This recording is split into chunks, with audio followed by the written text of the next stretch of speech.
guys. Let's do it, everybody. What's up, everyone? Welcome to New Age Geeks' premiere episode of Forging Fates, brought to you by The Phoenix. I'm your game master, Joseph Foss, but you can just call me Joe. The Phoenix is an innovative, sober, active community that is building a vibrant movement of people in recovery, aiming to end the stigma around recovery from substance use. Through group fitness, social events, gaming, and other meaningful activities, the Phoenix combats the isolation, shame, and hopelessness that often surrounds addiction. Classes and events at the Phoenix are free with 48 hours of continuous sobriety. Join over 77,000 members for in-person events in 36 states, or virtual events from anywhere on the globe, much similar to this one. To learn more, visit the link below or download our new mobile app to register for classes and connect with peers in recovery anywhere, anytime. So, let's start with going around the virtual table and meet our players. We're going to start off with Donald. Go ahead and introduce yourself for us. Well, Donald, I will be playing the full-blooded elven barbarian named Tristan. It's going to be I've never played a barbarian, so let's have fun with this one. All right. Next up, we have Jem. Hi, I'm Jem. I am tuning in from Los Angeles, and I will be playing Whisper, the elf druid. All right. Next up is the other Joe on the table. Joe, go ahead and introduce yourself. My name is Joey Green, and I'll be playing Felix Madoc, and I'm from Ohio. Okay. Next up, we have Cece. Cece, and I will be playing Finnick, the ASMR sorcerer, and I'm from Minnesota. Next up, not to be confused, it's Dom. My name is Damiano, also known as Dom. I'll be playing Gormrock, the half-orc monk. And last but certainly not least, Taz. Hi, I'm Taz, and I'm playing Clover Hexcomb, a Harengon rogue. Awesome. Alrighty. Well, I think that's it, everyone. So, without much further ado, we start off the first ever episode of Forging Fates. All right. So, we open our game 29 years after the Chroma Conclave's attack on the continent of Tal'Dorei. We find ourselves in a much different world then that existed when the Whispered One made his rise to divinity and the eventual imprisonment at the hands of the heroes known as Vox Machina. The entirety of the continent, save for a few outliners, has now come to unify, at least in name, under the Council of Tal'Dorei. And, working together with each other, the former city-states have banded together in military and economic alliance to protect themselves from any potential future threats. We find ourselves in the city of Western, a centralized economic hub of the continent with long-standing cobblestone roads running throughout. The constant crosswinds from the Gat Shadow Mountains press through its streets, carry along with it the sounds of music and trade through its active roadways. We come in further. We come to a small caravan as it crosses the threshold of the city. Seated in front, there's a hobgoblin man missing a right ear, long gray streaks through his black hair, tied tightly in a bun behind his head. Old, battle-scarred, lacquered iron plates with a pale blue color adorn his body. A light, long-tailed jacket hung over his shoulder as he sits in the front of the cart. Riding next to him, you see a Goliath woman. Iron plate armor, two long swords sheathed at her sides, gray skin, bald head, as typical to her race, harsh tattoos sliding across the right side of her face, forming several thick black gashes. Riding atop a large black riding horse. Opposite them, there is a androgynous elven individual, mid-length black hair, bright blue eyes, bangs coming just above their eyebrows, a large scar across their left side of their bottom lip.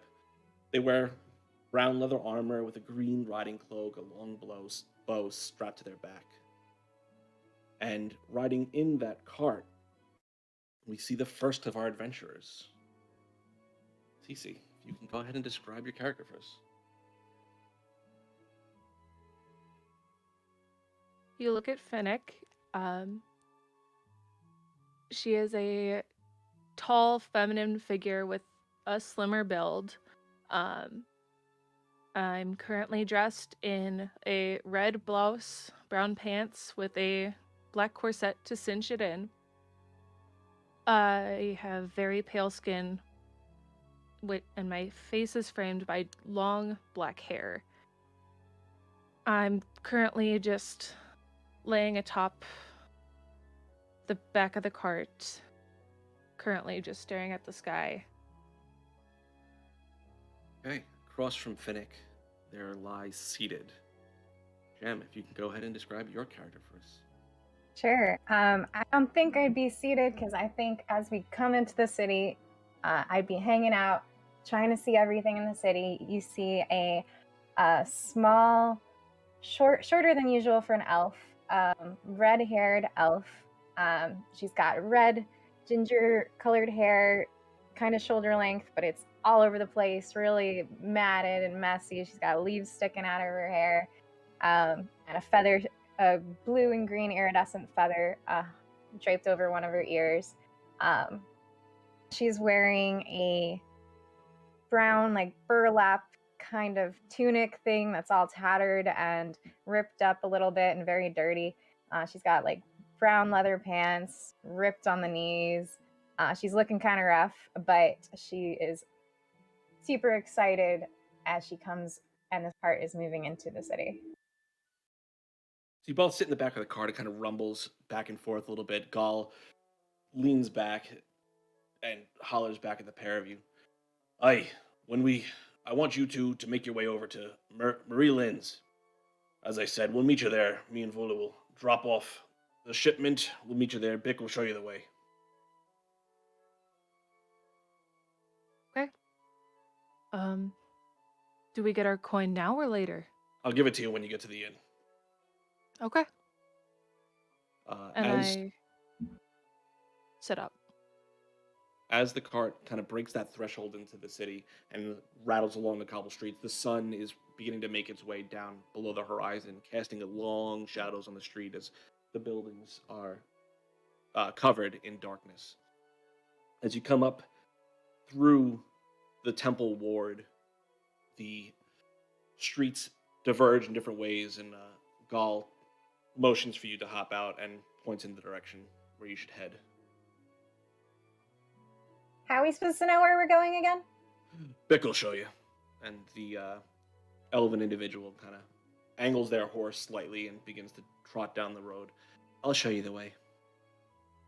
Okay, let's All go. right, we'll meet you there. So, as Vula, the Goliath, and Gall, the Hobgoblin, ride the cart down the road, making its way deeper into the Opal Ward, all three of you kind of veer off, making your way in a direction where you kind of are bordering the Opal Ward, and the Market Ward, kind of finding that sweet spot between the two. And after a few moments, you see Bick kind of motions to you and points up to a large wooden structure, several stories in height.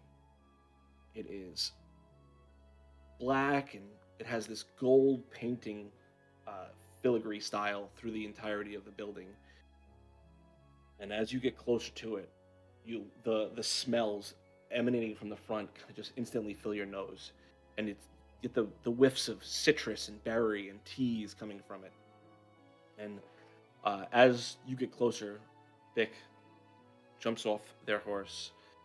I'll meet you inside. And they motion towards the entrance for you all as they make their way to the side to go and house their horse for the evening. As you walk inside, instantly the smell of cooking meats and the sounds of elven music being sung all fill your sensories. And as you kind of glance around inside, instantly you see a group sitting on like a raised platform towards the rear. Not a group of bards you've ever seen before.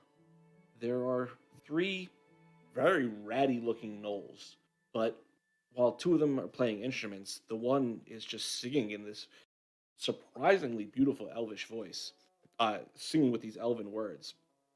And like you can tell that it's not an elf singing based off the way the mouth is moving, but it's just very surprising that this is something you've never seen before. And as you come inside, you see a small gnomish individual, kind of sour-faced, sitting at a little podium there, ready to greet you. Glancing around, there's a long, beautifully carved counter, painted very similar to the outside of the door, and there are several tables surrounding the inn's lower level, and you see a blue tiefling woman behind the counter, this beautiful white and gold dress, and you see her kindly speaking to a half-orc man who's kind of like bussing tables in the area, and you see him moving back and forth and grabbing teas and herbal concoctions and makes his way through the crowd.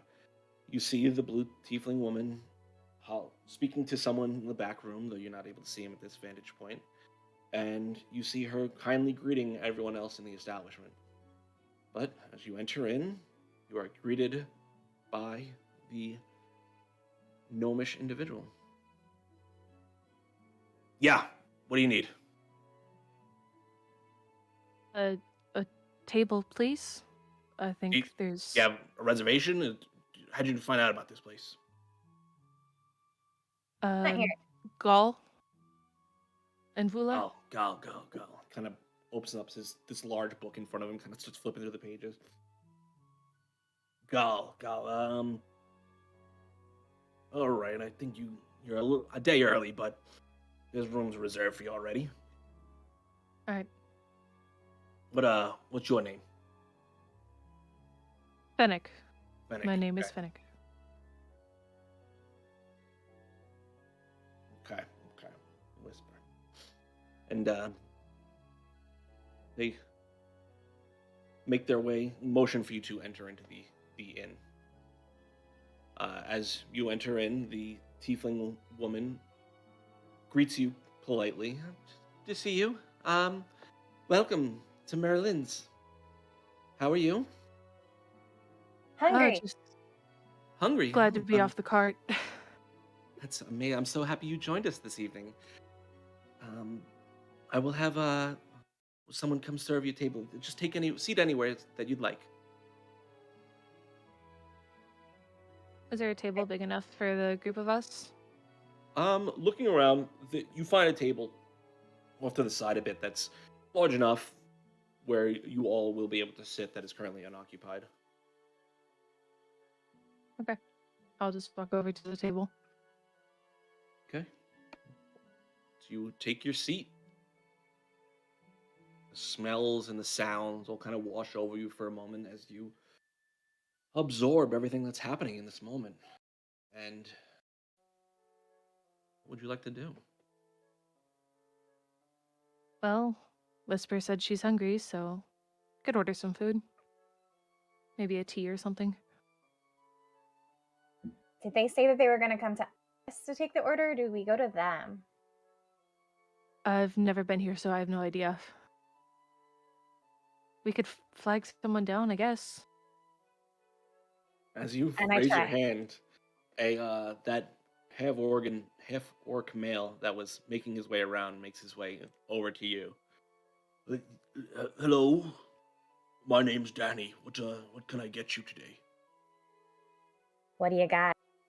Well, we've got raspberry tea, we've got coffee, we've got a wonderful hazelnut distilled herbal tea. We have some cooked meats. I believe Stir and Fry are working on a cow this evening. Sure, we could whip something else up if there's something else you'd like. I've never had cow before. Let's get some cow. Very well, let me... Might as well make that too. Okay, very, very good. I'll be right back. He stops. Did you want drinks?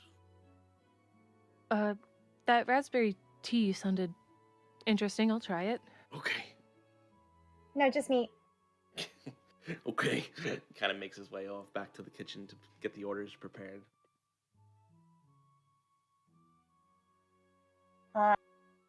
So is cow good? From the couple of times I've had it, it's pretty good. It's filling. Cool. I'm excited.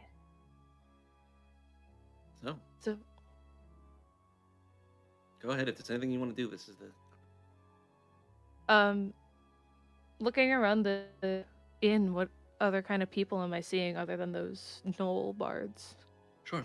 Looking around, there is a turtle individual, dark black shell, this contrasted by this bright green skin, kind of hunched over this steaming cup, large steaming cup, and kind of just breathing it in before taking sips from it slowly.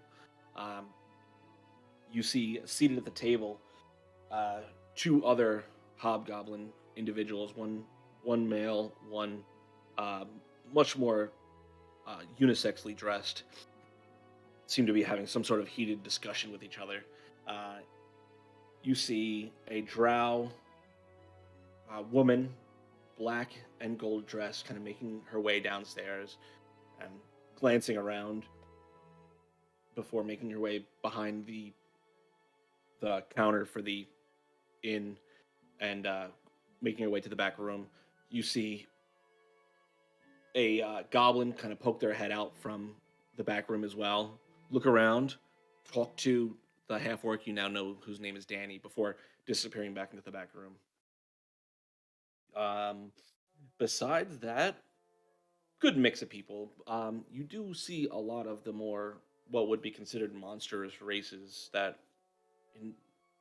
tend to not be so welcome in some of the nicer circles in Tal'Dorei, kind of populating the inn. And Finnick, you know that's kind of the vibe that Gaul gave you as told you about this place coming in.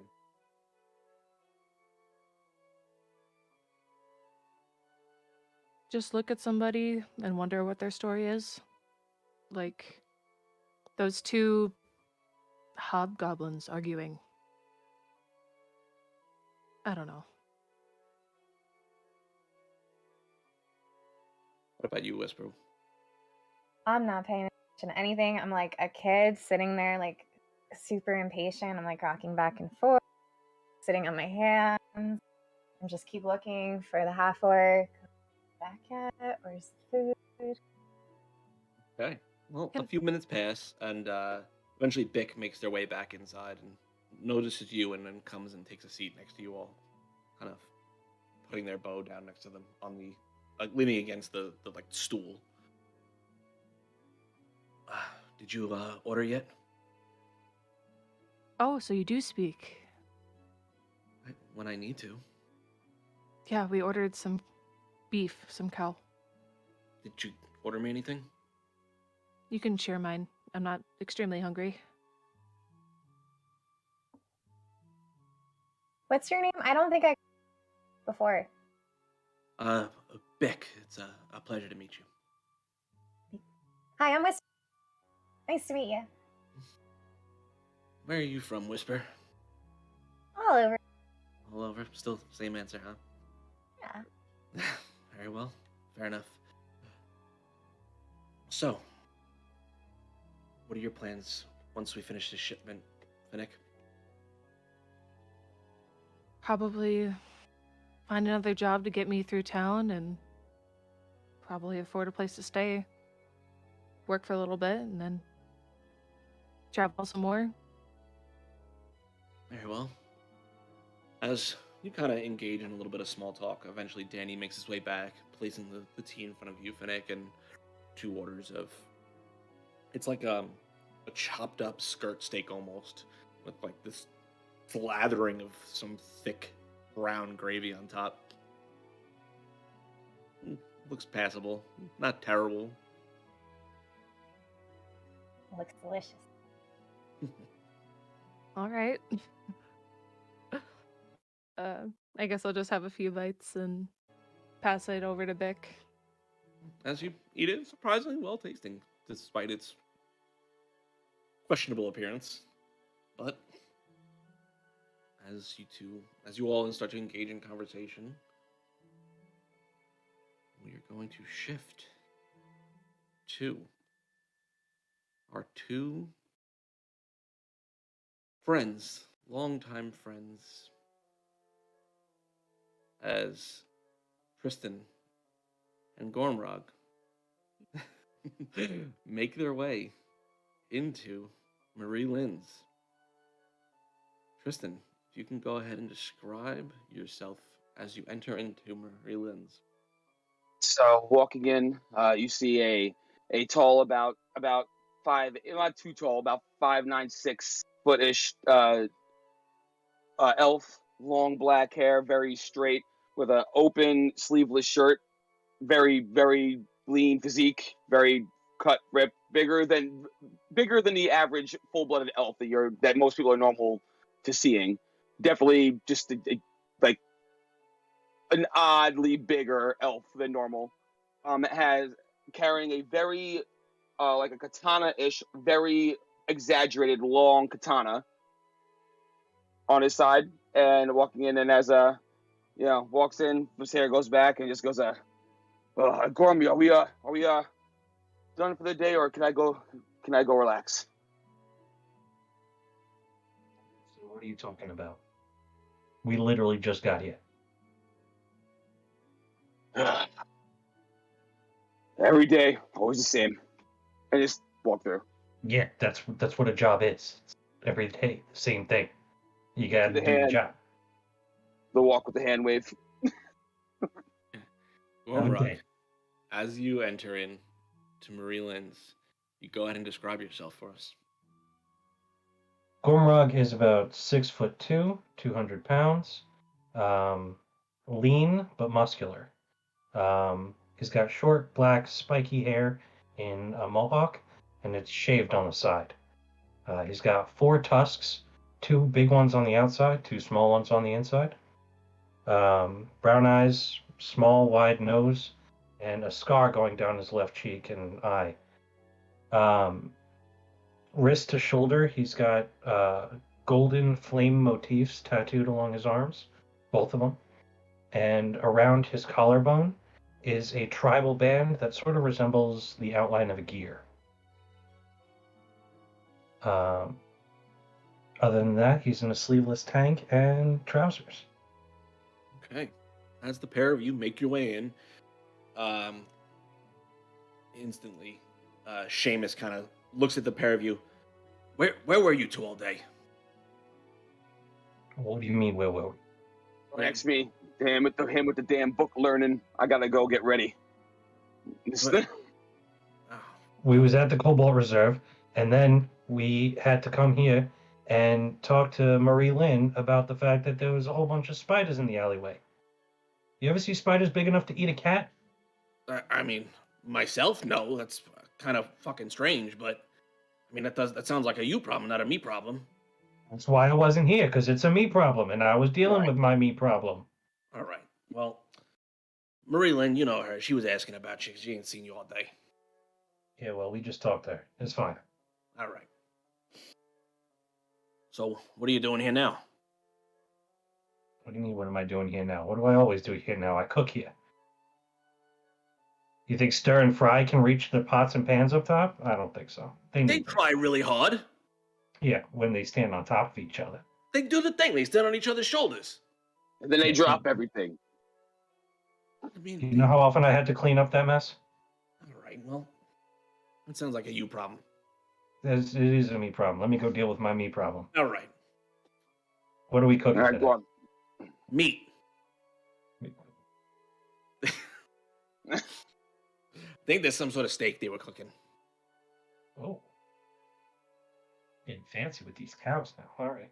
Let me go see what's up. As you both enter in, you see Rosalind standing behind the countertop. And she notices you both come in. Good afternoon, boys. Hey. Good afternoon, Miss Rosalind. I believe Marie Lynn's in the back dealing with stir and fry. I think they drop something again. Oh. Are you working tonight, Gorm? I'm working until I'm not working. I've got a Cobalt Soul business to attend to later. There'll be an expositor coming in for me. They'll let you know. Okay, well, Marie Lynn already explained the situation to me, so and I'm sorry to lose you both. You've been fun, and hopefully this works out for us as you come and go. There's always a home for you here. I appreciate you, Miss Roslyn. You've always been kind to us. I appreciate you too, Gorm. You just hear you're lightly okay, in the too. background. As walking away, you see Tristan just kind of like walking to go where he normally goes for the day. You just hear, just, "Fuck spiders." Just Okay. really just irritated. So, Gorm, as you make your way into the back and go deal with the kitchen situation, Tristan, you kind of hang out in the front. You look around, you see a lot of the regulars that are kind of there most nights. A few of the ones that kind of make their way through every few months as their various caravans come through Western. You do, however, see a few newcomers as well. Specifically, a very ratty, gross-looking elf, and another individual. Is kind of hard to tell what exactly they may be. While they have pointed ears, you're not able to place them exactly. And you see another full elven individual dressed in leather armors sitting with them. Just you clock them as you come in.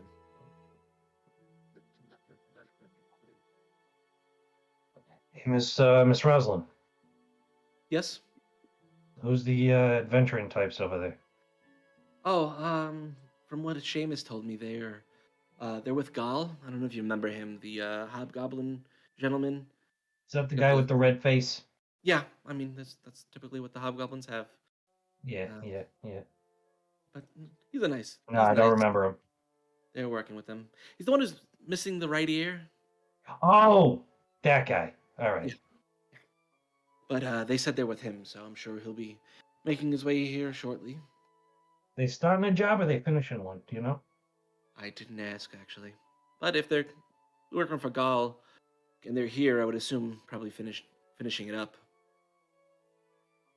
Mm-hmm. I may talk to them later. Whatever works for you, Gorm. Can't really tell you what to do too much anymore. I'll always listen to you, Miss Roslyn. You gotta pat your cheek gently. You're a sweet boy. So, as you kind of make your way into the back, you see the drow woman there not yelling, but giving a stern talking to the two goblin twins that you know as to be Stir and Fry. But you do see Miss Marilyn Gold there. Drow woman, beautiful features.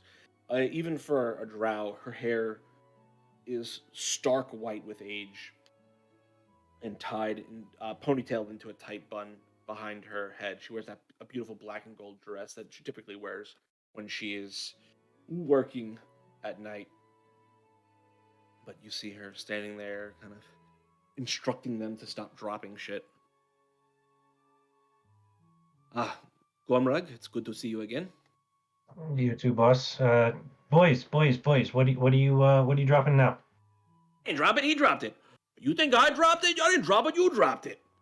Did you drop him? He dropped me and I dropped the thing. Well, then you dropped the thing, and that's your problem. Now you clean it up. But I'ma he fix your dropped mess. it. It's not my fault he dropped me and I dropped the thing. I was just holding the thing and he dropped me. Why you always gotta complain about stuff? Just do what you're told. And they kind of start bickering back and forth and slapping each other. All right. I'ma cook the meat. You clean the mess. Both of you. I don't want to hear it no more. In unison, they both go, fine. And they kind of make their way up, start cleaning, as you take over the operations of the kitchen. Okay. So, who wants to do something next as we move through this evening? I don't know if anybody, as I walked out and fuck spiders, Tristan goes into his little space where he gets normally ready to get his day of, preparing, the last day he's going to have working for the inn, and he's sitting there, and then as he does, you just see him looking, he's just looking over his shoulder, and you see him just picking at something over, and then just picks at it. You see, just throws something metallic off, looks at it, puts it in his pocket, and just, all right, let's figure this out. Damn book learning and all this damn spiders and all these damn, we got, all right, let's get together. Takes his sword, pulls it out, looks at his blade, closes it, and goes to the front to sit in his stool by the entrance door and just. Okay.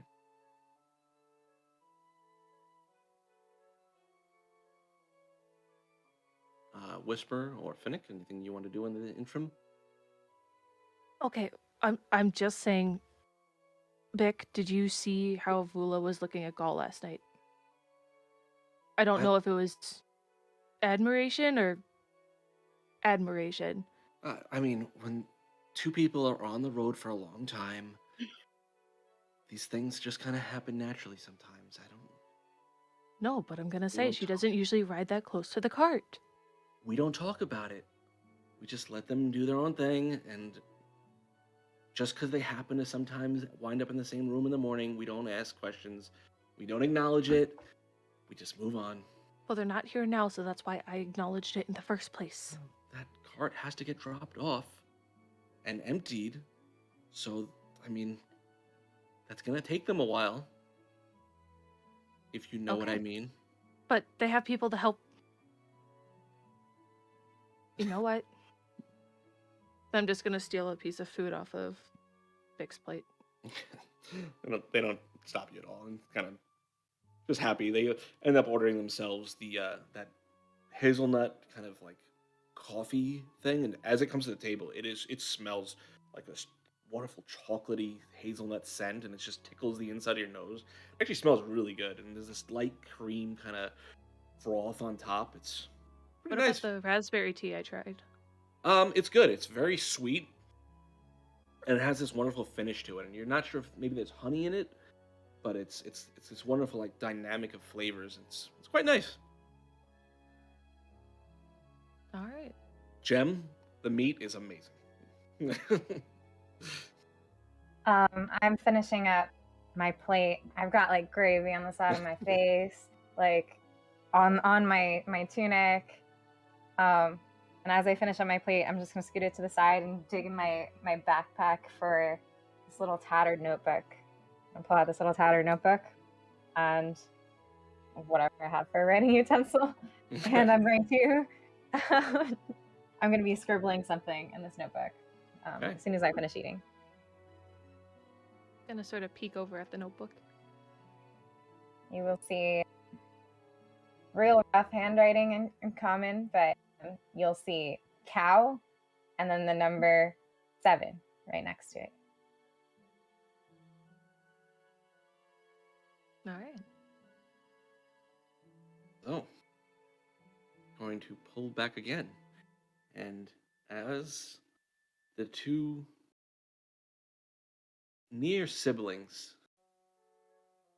walk down the cobble street roads of Western once more, a new experience for one, the other roads they've traveled for several years now, as they've studied and learned inside the city walls. We are going to come into Joe. You can go ahead and describe your character for us. Yeah, you would see a very scruffy, 4-foot-tall halfling, kind of dark brownish hair. He's wearing a wool cloak and a very light robe. Very simple looking. Does not look like he comes from money whatsoever. You might even see a hole in his pants a little bit. And if you look at he's wearing sandals, see his toes poking through. It's a little too big for the shoes he's wearing. But other than that, he's kind of perky. And long, low-brimmed hat to cover his eyes with some sunglasses. Right. So, Felix, as you make your way, knowing the path relatively well, though you've never actually been to Marie Lynn's, you make your way and you look next to you and you see Clover. If you can go ahead and describe yourself for us. So you see a teenage girl standing at about 3'5", with her hands in the pockets of her sage green overalls. Under her overalls, she's wearing a long-sleeved mauve t-shirt, and around her waist is a belt with a gardening fork and a gardening trowel hanging from it. On her head is a matching green bandana that's wrapping back her wavy ginger hair, and on each side you can kind of see little tufts of fur poking out. When you look at her face, you'll immediately notice that it is covered in a peachy fur, and the structure of her face resembles that of a rabbit. On her back is a crossbow and a brown backpack with dandelions and arrows sticking out of it. Oh. As you both kind of make your way through, Felix, again, you knowing the path relatively well, you make your way through the temple ward, kind of making your way past some of the locations. While you've never been to that section necessarily, you're familiar, at least in passing, with some of the buildings you pass, and you kind of point them out to Clover as you go. You eventually find your way in front of the large black and gold multi-story inn of Marie Lynn's. Instantly, again, those scents just kind of assault you, and these wonderful floral and citrus and fruit scents kind of just assault your senses. Again, that sound coming from inside as you hear that knoll band kind of gently singing in Elvish. And as you look at them, even no matter who you are, it's surprising to see. But nevertheless, as you make your way to the threshold of Marie Lynn's, you see this large, well-built, elven man kind of just sitting on a stool by the door, and you see a gnome behind the little booth sitting there. Oh, see, Clover, like I said, they said if you don't have a place to go or you're always turned away, you come here, you're never turned away. Okay. Do you think we should get a seat? Oh, I mean, yeah, definitely. I smell coffee. Yeah, definitely get a seat. Okay, you lead the way. Yeah, how about I know I'm from around here. I went to college and everything, but I've actually never been in here. And he kind of looks over through the door. Maybe you should lead. And he kind of hunches behind. But what if they look too hard at me? Oh, fair enough. Okay. And he kind of stands up in front of Clover and tries to bolster up as much of a 4-foot-tall halfling can. And we got this. And he struts in. She walks behind, keeping as much of her fur hidden as possible. Okay. As you enter in, the individual behind the counter kind of perks up. Yes, can I help you? Looking at you, Felix. Can we have a table for 2, please? Are you expected? Do you know someone here? I kind of look at Clover. Well, Professor Gibbons told me to come. He said it would be a great place to, get a cup of coffee. And I go to the school right up the street. But I don't think I have a reservation. Do I need one? He kind of looks around and pats his pockets. No, don't have one. Looks at you and kind of tries to look around you to look at Clover. And just kind of like, heard that this was a place that anyone could go to and wouldn't be judged. As you say that, he kind of glances at you a little bit and kind of noticing some of your features. It's like, yeah, this is a safe place for you. Come on in. Thanks. Whew, that was close. So, just grab a seat anywhere. You should be fine. And open seating. Someone will be over in a moment to get any orders you want. Thank you. Thank you. As you enter in, the rest of you notice another set of individuals kind of make their way through the doors, both relatively smaller individuals compared to some of the others that have entered in thus far. But you grab a seat nonetheless, and what would you like to do? I would start kind of try to wave down a bartender, and I'd be looking at the menu a bit. As you raise your hand, the waiter kind of makes his way over to you. Hello, my name's Danny. What can I get you this evening? I'm gonna do a coffee, and he's is there a menu at all in front of him, or somewhere? No, Is there? there's no menu per se. Behind the countertop, there's a few different like lists of ingredients that they have. It's on like a chalkboard that gets written in. It looks like maybe Okay. daily or weekly. You see a variety of like fresh fruits and things that can be mixed and brewed into teas and etc. Okay. I Honeys look. I do you see. have? I'm sorry. What kind of honeys do you have? We have honey, and then we have, I think, a honey that they put some like cinnamon on. I don't. Cinnamon honey? Mhm. I'll try that. Just Okay. a cup of it. Just a cup of cinnamon honey, please. Just honey. Yes, please. Okay. What is this meat exactly? It just says meat. They've made meat today. I don't really. Okay. Good. Is it the whole meat, or is it like part of meat? Like, is it like a cow? Do I get a cow? I know it's some sort of cow meat. I can. No. Do I guess if get you'd a like. cow? I don't think we have like. I'm not The gonna entire cow? No. go out here. It would be Oh, okay, fair unsanitary. enough. Cows don't. I'll take your typically- meat. I'll take the meat. I'm sorry. I'll just take the meat. Okay. Did you want me to send someone out to explain the meat to you?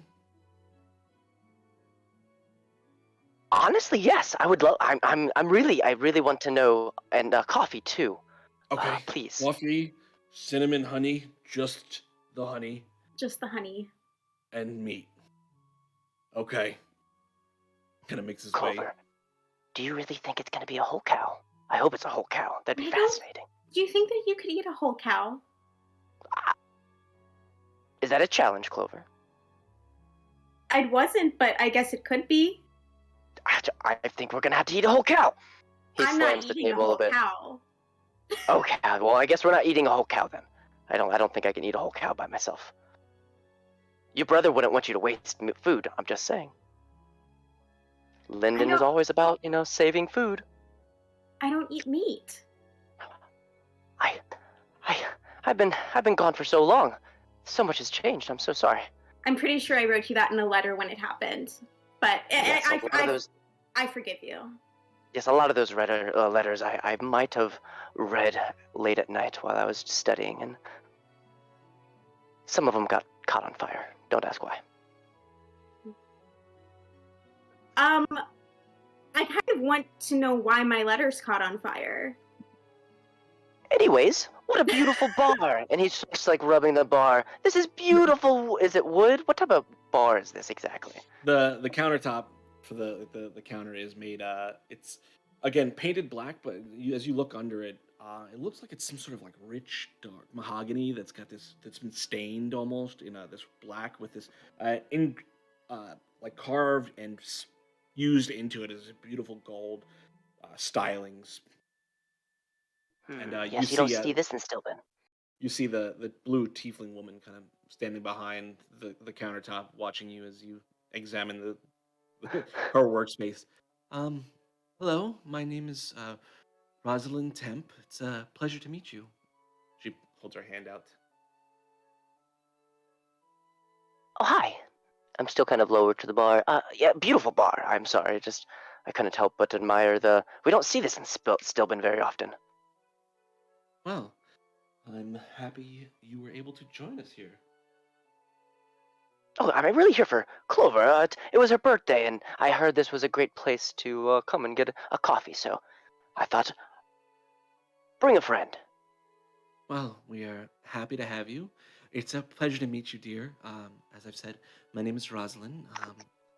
Anytime you ever need a space to come and stay. You're always welcome here. Thank you. I really like it so far. Well, we're happy to I have can't you. wait to try your honey.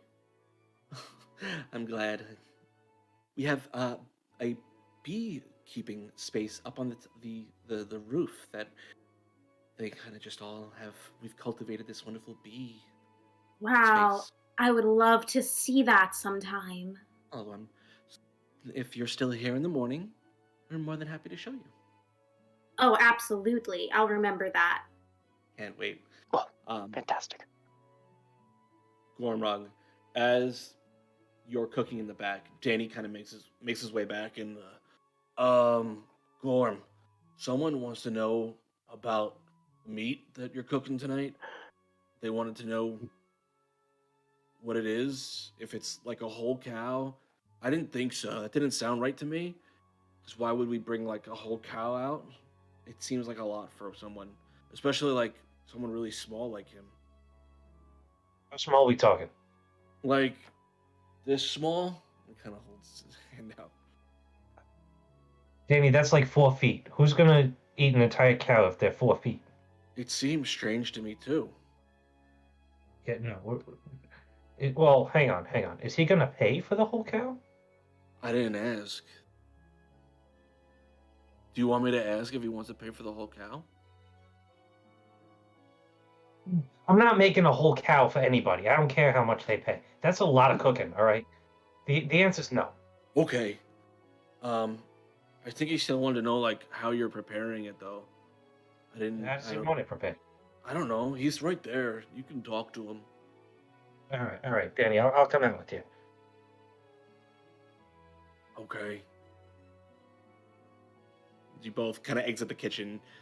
He kind of like points towards Felix. It was that guy.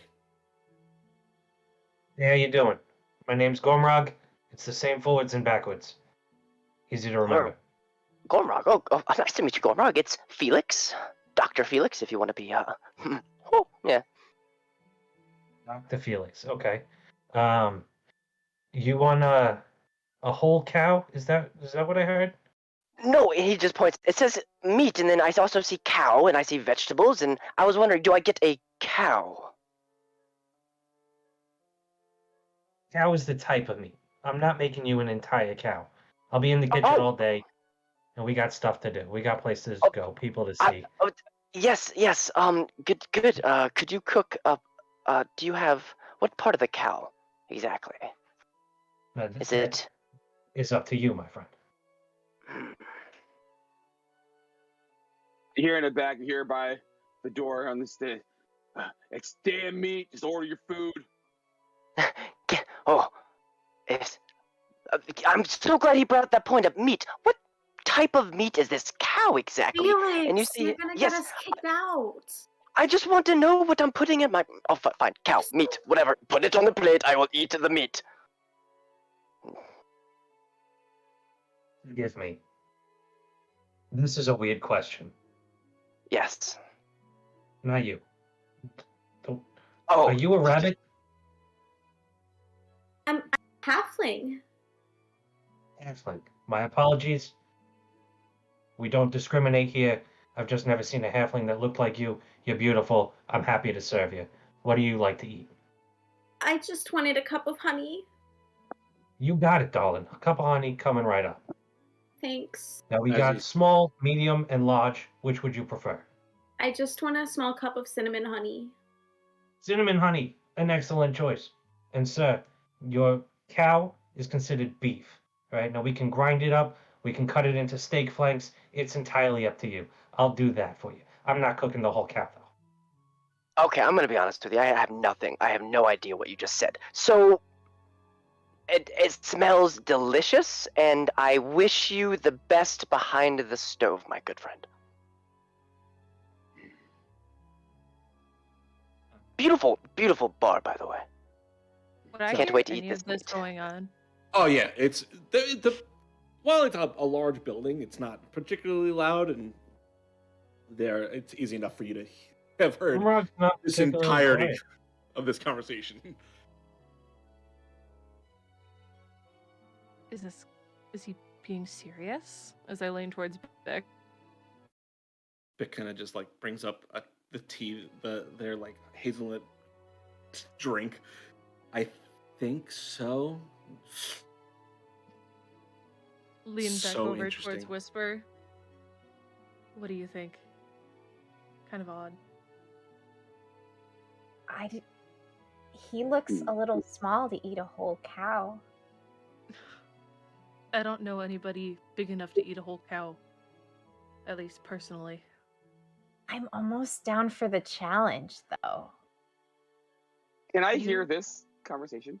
Well, no, they're whispering off in the corner. Okay. I mean, I know we haven't known each other long, but I can help you eat the cow. If it's like a 2-person challenge. It's on. We should just challenge him. Let's do it. I wasn't talking about tonight, though. Oh. I mean, like, we can, like, put it on the post board and wait a little while. Yeah. We just ate or I just ate any. You ate some too. Yeah, we just ate anyways. It's all good. Yeah. So,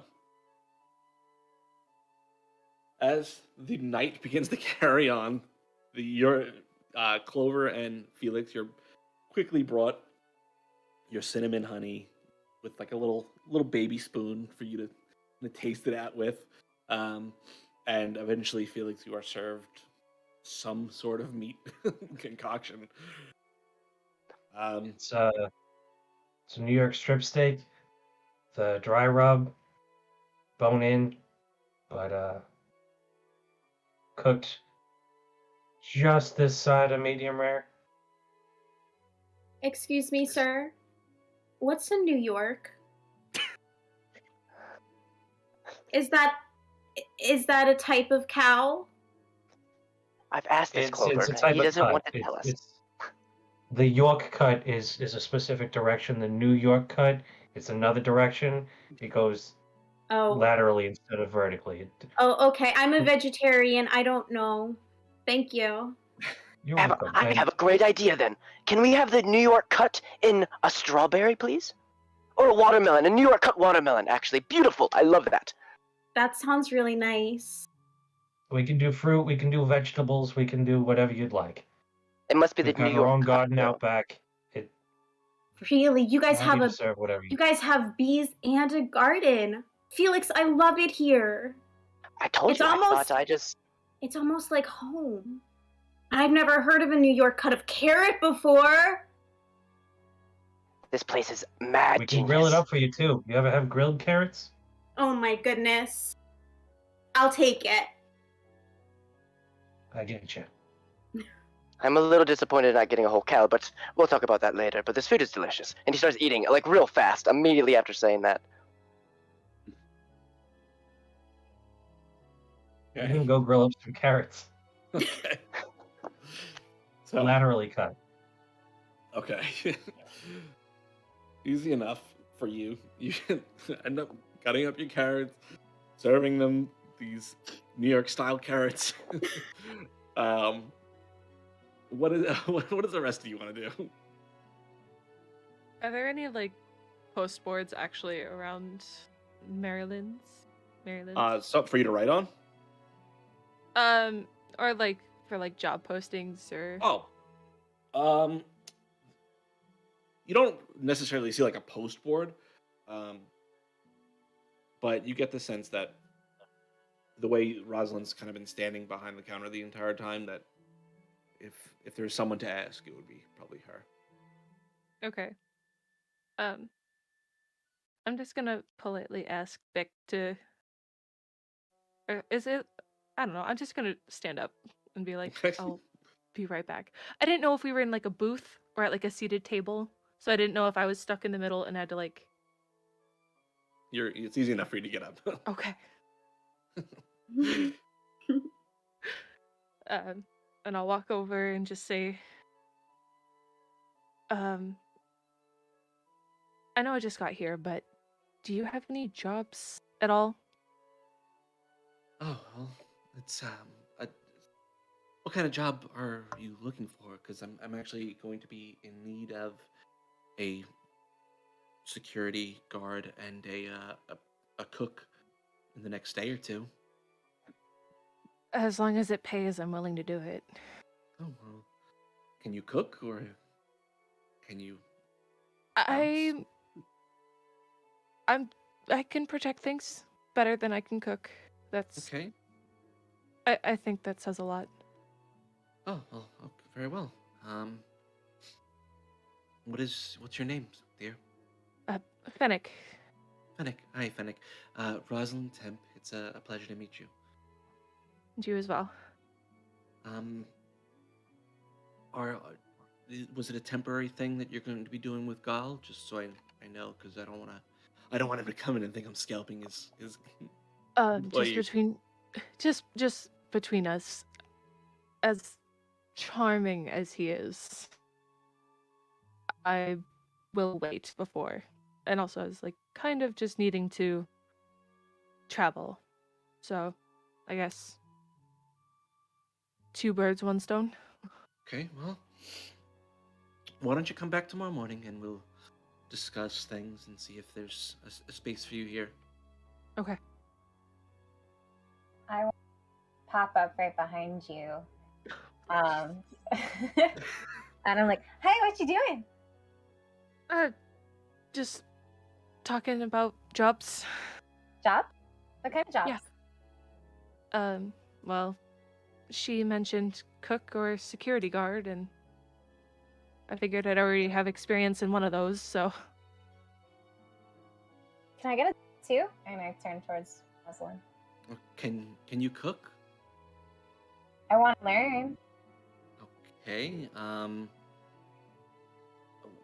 So you've never cooked before? But I can fight, and I want to pull out my club. I can attest to that. She's, although small, she is mighty. Tristan, as you're kind of... But also, there, as she is mighty, she is small. Tristan, you notice an elven woman, the wild-looking one, kind of pull out this giant club in front of Rosalind. And the instant that Tristan sees that, you hear, like, you get this little fade. He stands up. You just hear a sword get unsheathed, a long one. You hear a long shh, and just I think we're okay, Tristan. You sure? Hey, is everything all right? Because I'll deal with that. Is that a problem? A little bit eager on the draw, wouldn't you say? And only because knowing her, I look at the unfamiliar person, keen right in the eye as I draw the blade slightly back and then put it right back into its sheath and sit down and just sit back and look. And just tap the handle and just okay, and just watching. I know she told me to sit back.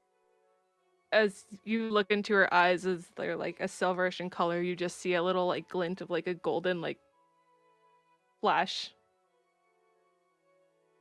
We each have our ways. Oh, you see flick up the blade, look at my thumb from the hand shield, and then let it drop. And all right, just sort of like a nod of respect, of mutual respect. Grilled carrots for the lady. Here you go. New York style cut, just the way you asked for. Is this a dinner and show, Gormog? And he turns and points to the kind of the commotion. Is this a dinner and show? And he kind of points towards the commotion behind him. Again?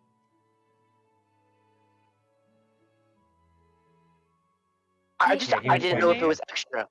Do we have to pay extra for that? I didn't bring extra. I just have the meat and the carrots and the. Just enjoy your meat. And the honey.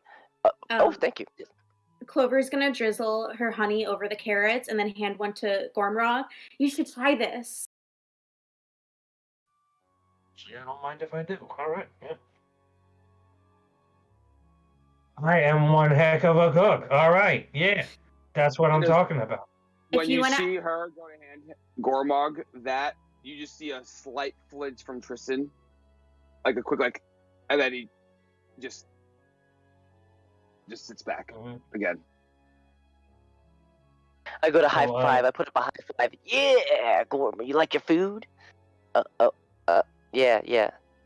Awkward. I'm sorry. Anyways, You're fine. It's just my hand envelops yours. I didn't want to hurt you. I yeah. You don't do like have a hurting big people. hand. You should be careful, Felix. He's twice the size of you. Yeah. I mean, I thought the meat was gonna be twice the same. No, we're not gonna I'll talk just- about that. Hold that thought. I'll just pipe up. Um, So are half the people in this room.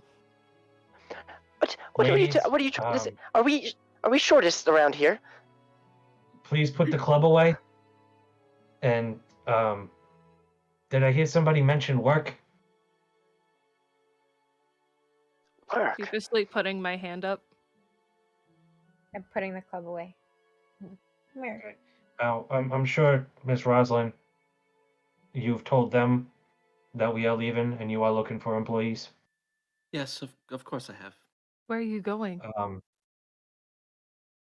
I'm actually going on a mission with the sword happy Tristan over here. You called him Tristan, didn't you? Tristan, yeah. That's his name. Wow. A real mission? Felix, they're going on a real Yes. mission. Yeah, I heard Wow. Clover come. Yes, I heard. Yes. That's we so may need cool. some help. I've never Oh, gone on a no. mission before. Yes, I know Clover. I hear this. I hear this. Yes. That would be so The much club fun. may come in handy. Oh yes. Yes, Lyndon is gonna kill me. You know, Mr. Gormrod, I came in 3rd place at my high school's fencing competition. She almost killed me with a stick the other day. Let's put it It's that way. true. I did. It was quite That amazing. that is good news and bad news. Good news for you, young lady, and bad news for you, young master, because Tristan over there, big and tough as he is, almost died yesterday because of these spiders we found.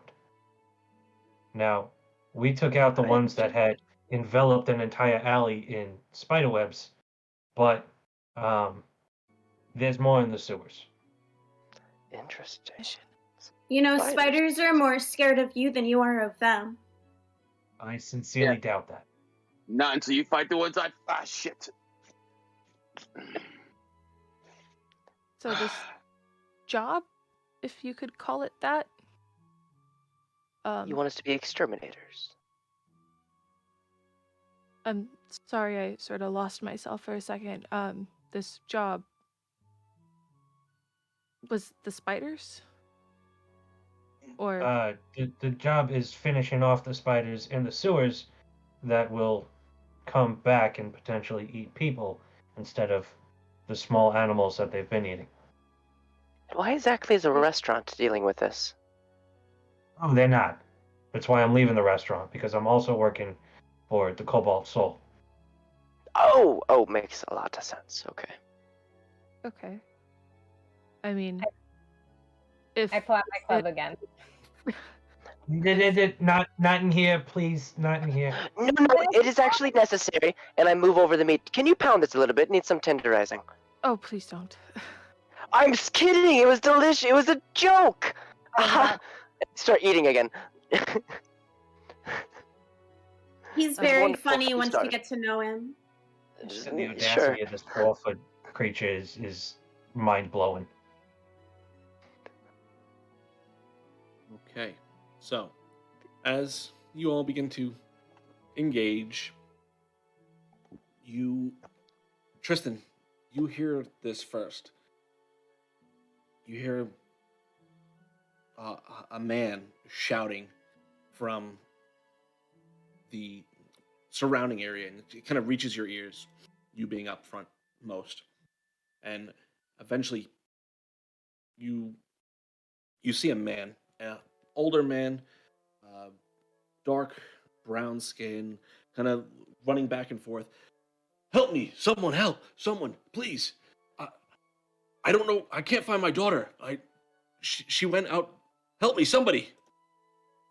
It comes in, initial reaction. Tristan just takes it and stands forward, just pulls the blade only halfway, never pulls it out fully unless he really needs it in front of him. Just stops for a second. Shh. What's the matter, sir? He kind of runs up to you, kind of reaches out and grabs onto your shirt. Sir, please, I can't find my daughter. She went out looking for her cat a few hours ago, and she hasn't come back. She knows she's supposed to be back before the sun goes down, and I haven't been able to find her. Tristan. Okay, sorry. And then quick, right off the way, just hands off the shirt, and then starts. Gormy. We have another one. One of these. We have another one of these. Just I need, sir. If you need any help, I know. Yeah, your daughter's missing. I understand, and you're looking for. Let me put this away. I fully apologize. I'm. Gormy. I can't. This another one. Yeah, I heard. The girl with the cat, Tristan. Are we helping? Do we get Marie Lynn, or am I can't tell. I hate all this. We've already nonsense. pledged to work on this, Tristan. We will handle it, sir. Don't you worry about that. What my eloquently spoken friend here is trying to say is that we will find your daughter and do the best we can to get it back to you. Well, what does your daughter look like? Clover screams from across the room. And the cat. My daughter. He kind of still flustered with the whole situation. My daughter. She has like this wild black hair. She's maybe 3 feet tall. She was wearing a light purple dress. The cat. It was orange cat. It Whiskers, I think is its name. It's been missing for like a day now, and I don't know where it is. But she went out looking for it. Your cat's dead.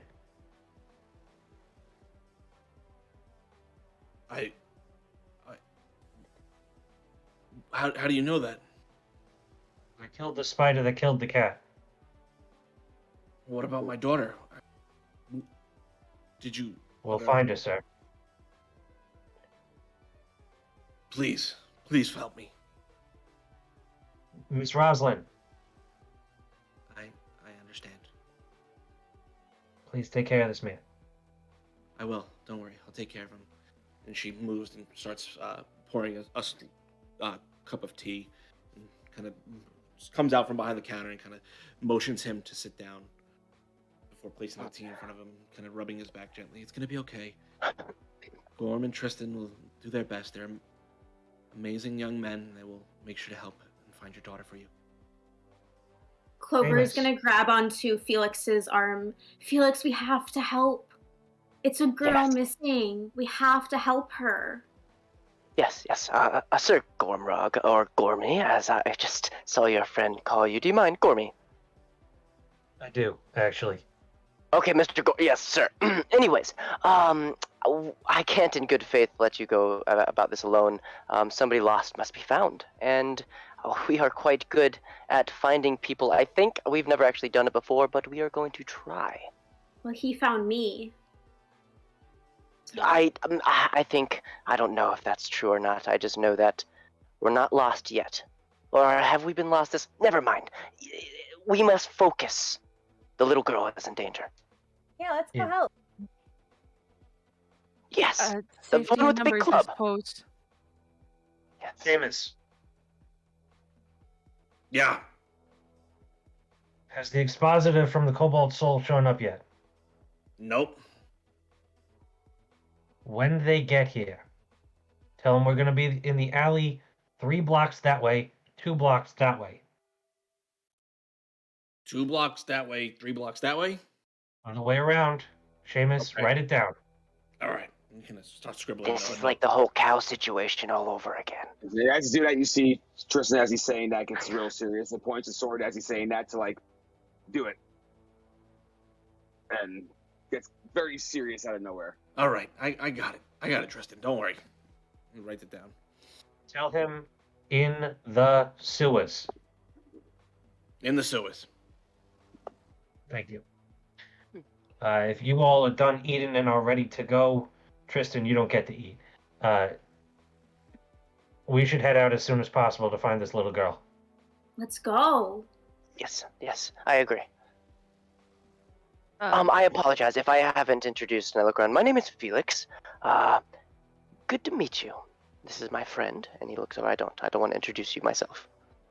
Let's do introductions later. Let's go. You're right. I'm sorry, Clover. And he grabs a coffee, chugs the insanely hot coffee. Let's go. Before we head out, I'll just like flick a gold piece towards Rosalind, just in case we don't come back. I paid for my meal. Thank you. I would do the same. Bick looks to you. I'll stay here. When Gal comes, I'll have us come meet you there. Okay. All right. Out the door. Okay. So, you remember the way? Let's go. 3 that way, 2 that way. 3 that way, 2 that way. Got it. So, as you all make your way out from Marie Lynn's, making your way down the block, the streets are actually relatively empty as the night has kind of taken over. A few of the inns that kind of dot the streets, you hear music coming from, but where Marie Lynn's is in a very secluded area in comparison to like a lot of the other things that go on in the market district, especially later at night.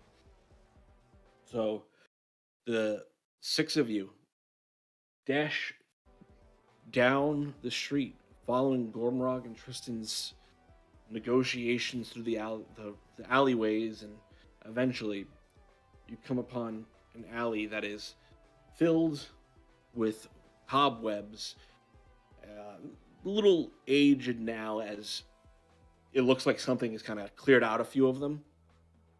Tristan and Gorm, this is the area that you were both at yesterday, and you see the webs that you had destroyed in the process of yesterday's battle have remained that way as you look towards the closed sewer cap. But you make your way over to the sewer. Who is going to go ahead and open this? Tristan goes up to it and just, looks at Gorham, just takes my blade and pulls the cap off with the sheath on. Just okay. So Tristan, I need you to roll the first dice of episode 1. Okay, so it's very no pressure. Unexpected. So no, none at all. What am I rolling for? Go ahead and roll a athletics check. Athletics. 6 + 2, 8. 8. Okay.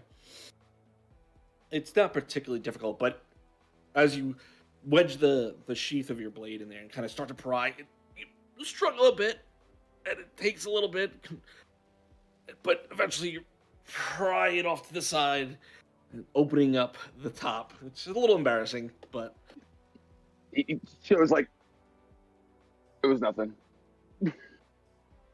Just gonna let out a little scoff. I stare at Gorm, just knowing like, and then go in. Wait, and I kind of stop you. Is this where you almost died last time? Yes. Well, I'm not trying to die. And you see me just you see a little light come out of his cloak, and it just seems it glitches a little bit. It looks like glass, but reflective. Let me send this in front, and you see it float off. I'd like to send my familiar out in front just to scout for us. Sure. I would just like 30 feet in front of us as we walk. Sure. You send the kind of like fractal construct down into the sewer. Go ahead and roll a perception check for me.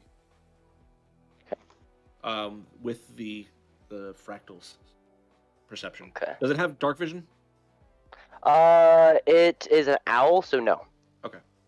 Yes. Owl That's what doesn't the have stat dark vision? blocks were going. That's ironic. Yeah. I don't think. Oh, let me check. Actually, I might be. Doesn't I don't sound think right. so. That does not sound right. Let me see.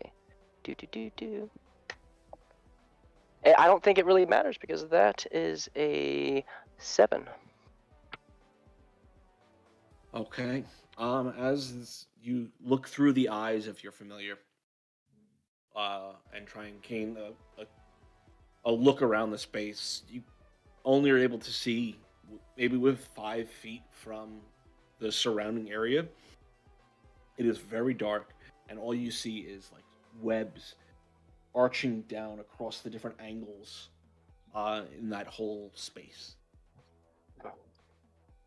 I don't see much. I do see a lot of cobwebs. Do you all want to go in without a light? Seems pretty dark. We I have have to no go issue with in. the dark. Anybody afraid of the dark? No. I can see in the dark. Oh, that's That's fantastic. cool. Just knowing Gorham's, I give him we're dealing with spiders possibly, and I just give him a look like, It's the right thing to do. We talked about it. Right. It's the Right. right thing to do. hey, you know I'm doing it. I feel like it's, but let's do it. Let's do it. Right. And wait for Who the is the first. first one in the hole? I'll go. I'll go. So I just jump right in. We all try to I jump. Gorham, I look at him because I know how he's feeling about all this and all that. I look at him, I'm like, it doesn't matter, and jump right in. Okay. So Tristan, Gorm, Felix, who's next? Me. Okay. Clover Whisper. wants to be somewhere in the middle. I'll bring up the rear, I Okay. guess. Whisper, Clover, Fennec, you all make your way down the sewer. Instantly, you see just the webs kind of like lining the walls down each side. The tunnel kind of splits in two from your location, going in 2 opposite directions. The webs cover the walls and crisscross in some places, and you hear in the distance the skittering of tiny hooked feet crawling against the cobblestone walls of the sewers. All right. I Side make note, sure I owls stay do have close dark to vision. Gorham. What'd you say, Tristan? I make sure I stay close to Gorham while we start seeing more of them showing up. I try to stay close. Okay, what do you guys want to do? I will cast the light cantrip and just sort of that's you touch one object. I'll touch one of the arrows from my crossbow and sort of shoot it down just sort of like yell duck before I shoot, obviously.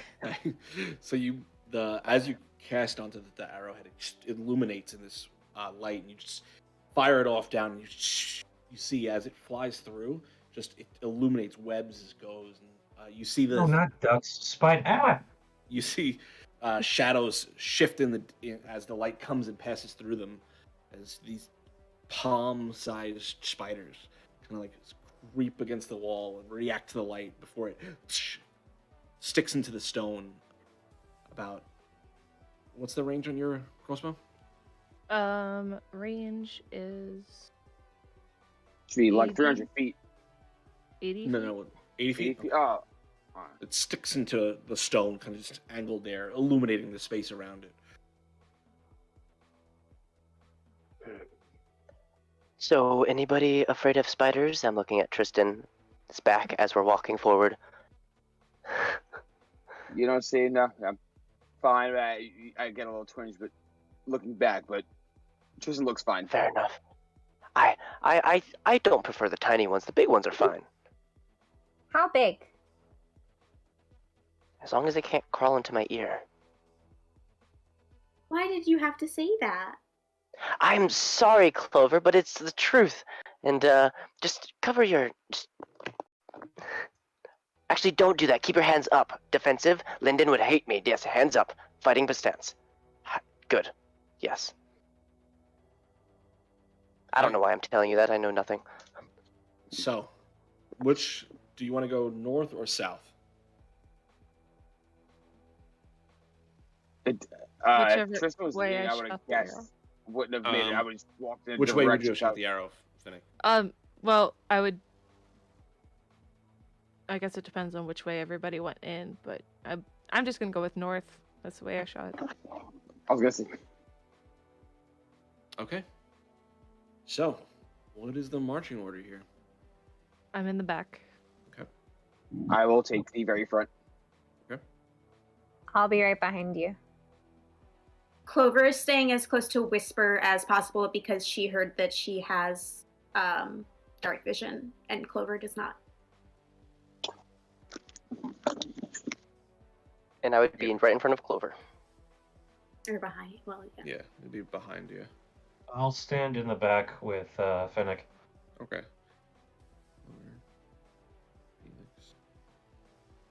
Just kind of keeping my head on a swivel. That way we can't be snuck up on. Okay.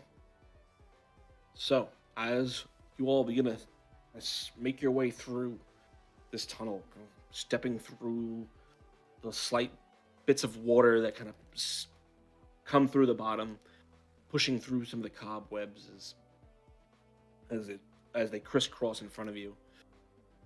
It's slow going as you have to like cut your way through some of these webs, and a few times, Tristan, as you kind of like making your way through the front of this, a spider kind of just plops down onto your arm.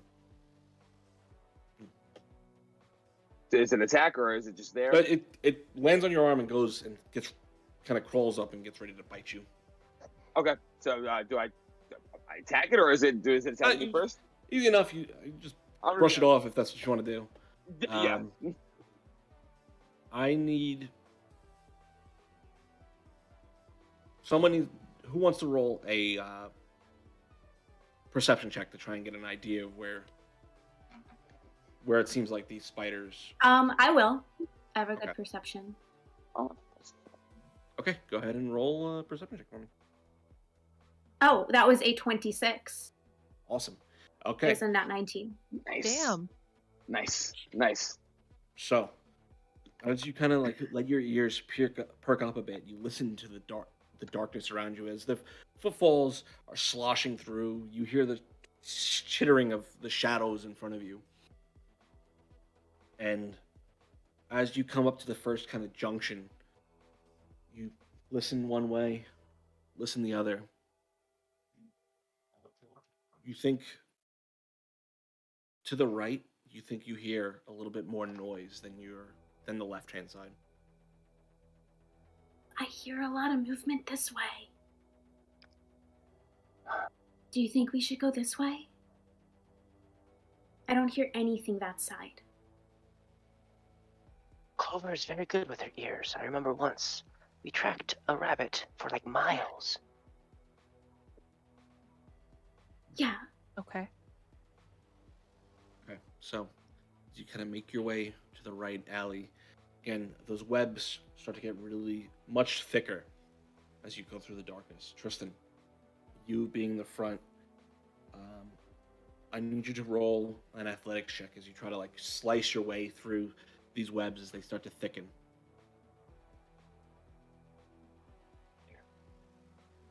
What'd you roll? 9. 9. You swing your sword and it catches, and you just struggle now, and you're unable to unable to free your sword. And the whole group kind of comes to a halt as the webs are thickened so much here. You have problems, Tristan. Can we not move forward? You see, just looking at it. It's no problem. I got it. It's not a big deal. Just you see the nervous chick just, and yeah. He tries to pull his sword out as best he can from there until something else happens. If it's stuck, You can't slice through? I'm going to All right. So in that moment of realizing he's tried twice to do something more than he wanted to do, he's going to go into a rage. In that moment, you notice that he can't pull his sword out, and he gets like an electrical like aura lightly around his face and his shoulders, and just an appearance light change. You can't see it unless you're looking at his face, but his eyes change and go reptilian, and his canines go fanged down, and he kind of ripples up into his muscles, kind of tense up more than normal, and goes for a pull out in rage / I'm just going to attack or try to slash at what's in front of me. Okay. I'd like to cast guidance as I seize this. I want to pull Clover back and like, Clover, I think something's about to happen, and I just cast guidance on him. Okay, Tristan, go ahead and roll another athletics check at advantage because you're raging. 5.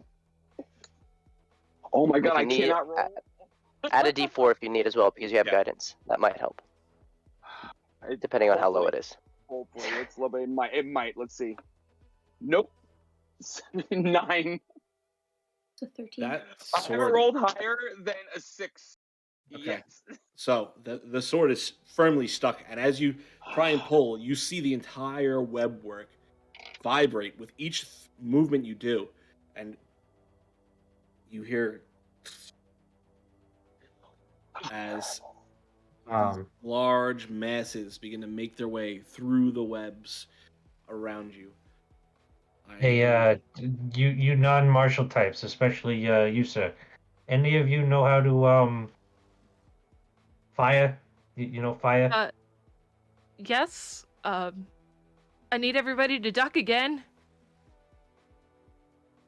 Okay. And then, I will cast Firebolt.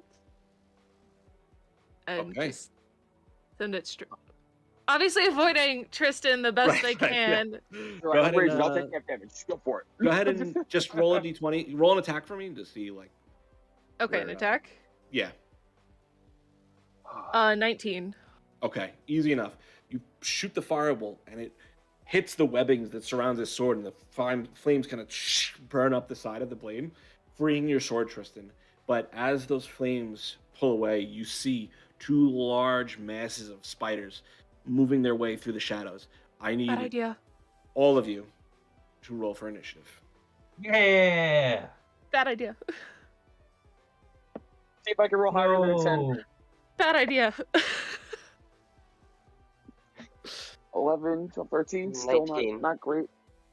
All right, one person at a time here. We'll start 25 to 20. I got a 30-20. 30-20, so. Whisper, starting us off. 20 to 15.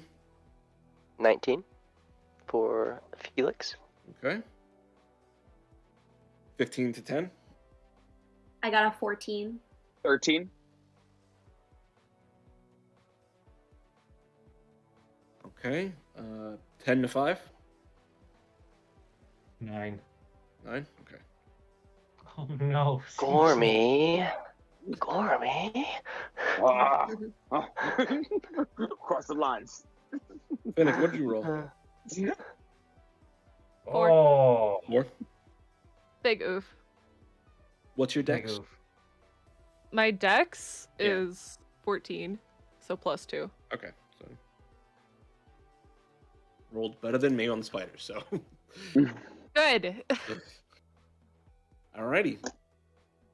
So, as we're just gonna, as we get ready to start this combat, we are gonna take our first break. Oh. So we will be back in about 10 minutes. All right. All right, let's go.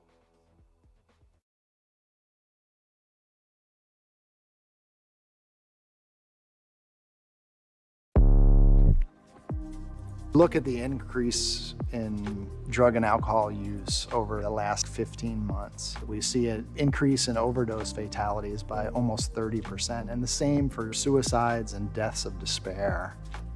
We're losing way too many of our loved ones for us to do nothing right now. Not only does Phoenix need to step up, but communities need to step up. We have to do this together. The Phoenix is a healing community for people who have been impacted by a substance use disorder. So we all need healing, and when we come together, we can help each other. As a clinician, I've just seen so many things get in the way of people trying to rebuild their lives, and I just think Phoenix is something innovative, new, and transformational. What matters is the action of coming together, the act of coping, the engaging with other people. I always like to say that people show up for the workout, but they're really staying for the friendships. And it's in those friendships that they find the support they need to stay sober.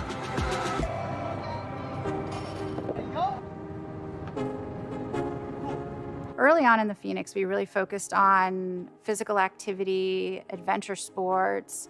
It wasn't so much about the weightlifting or the bike, it was the fact that we were sharing that experience together. How y'all feeling good or what?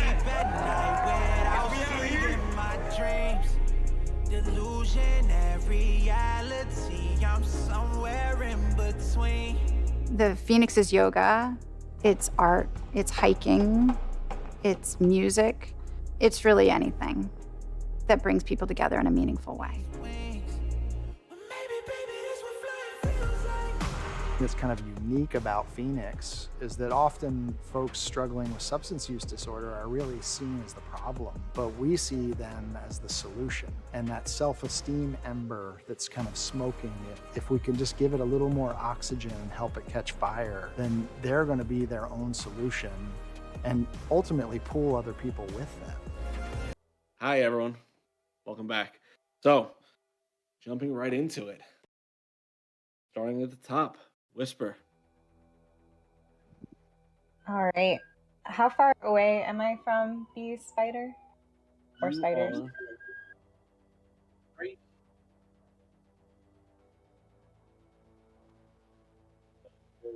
The nearest one, the one direct of you, is about 10 feet away. Okay. I'm gonna use my bonus action. I'm gonna cast Shillelagh Okay. on my club. So this big old wooden club that I'm carrying is gonna seem to come alive, glow green a little bit. There's leaves on it that sprout a little bit more. And I'm gonna step forward and try to bonk it with my club. Okay.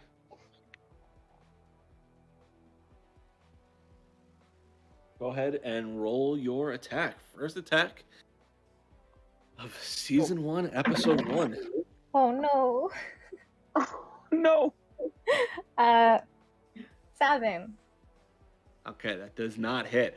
As you swing it, just this swarm of spiders, they all kind of shift out of the way as your shillelagh slams into the wall. A little bit of sewer water kind of splashes up in your face. Does that end your turn? Yeah, I'm not gonna move out of the way. Okay, awesome. Okay. Next up is Felix. Clover, you're on deck. Mm-hmm.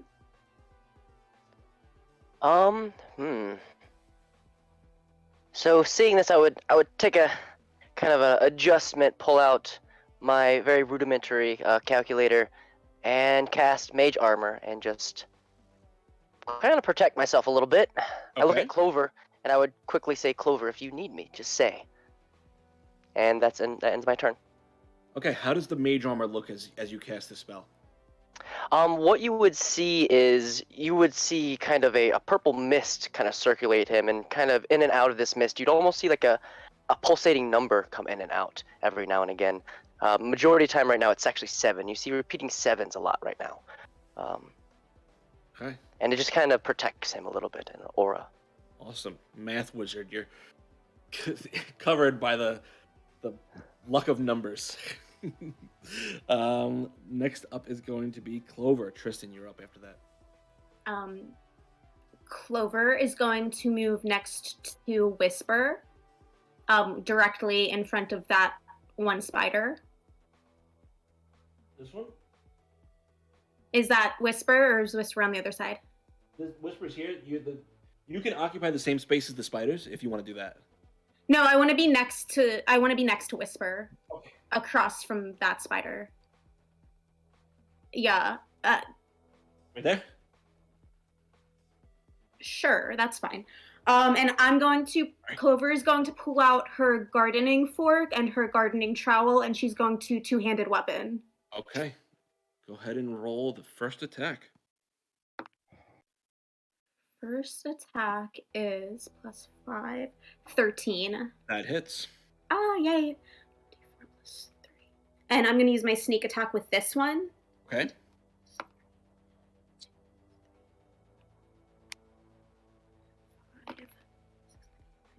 That's 12 damage. 12. Okay. So you swing the first tool through the massive spiders. You hit a few, but if the rest of them kind of slink out of the way, and while a few of them are sliced, you just feel like you wish that you had done more damage with that swipe, but nonetheless, go ahead and roll your next attack. That was an 18 to hit. That definitely hits. And that was 7 damage. Okay. So you swing with the other one, catching the few that moved out of the way as well, and you slice through them. These large spiders just popping almost with each as you cut through each one of them. Did you want to do anything else? That, I believe, is all I can do since I two-handed weapon. Okay. Tristan, you are up. Is my minute gone up? Am I still raging, or have I been hit, or am I not raging anymore? You would have dropped your rage because by then, right? Yeah, you didn't take any damage. All right, so from where I'm at, I'm just gonna go to the right in front. I'm just gonna make a great sword attack. And see okay, you're attacking the one directly to your right. Yeah, right. Yep, the one that I swiped off, or whatever is the closest one to my right. Okay, go ahead and roll your attack. 14. 19. That hits. All right, 2d6. I'm sorry. Did you say you were raging again? No, I didn't rage again. No. Okay. So 2d6, 7, 8, 10 damage. 10 damage. Okay.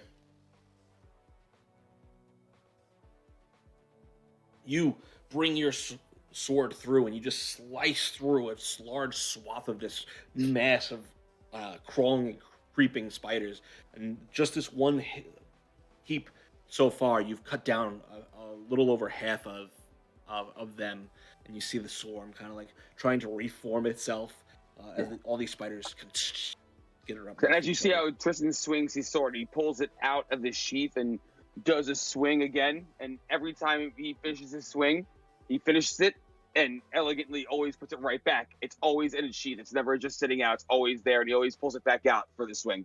Okay. Did you want to do anything with your bonus action? No, I'm good. Okay. And my turn. Did you want to move at all? Nope. I'm gonna stand there. I'm gonna stand there and hold for him. Okay. Worm, you're up. Okay, so I'm the one next to the winged one. So yes, you are in the back. Up 2, left 2, up 2. And then step right in front of Tristan, if I can. That would be all your movement to get to that spot. Actually, if you I got 40 feet of movement. Oh, you do? Okay. Never mind. Disregard that. So that would leave me flanking with Clover, right? Yes. All right. At this point, I would like to swing with my quarterstaff in both hands.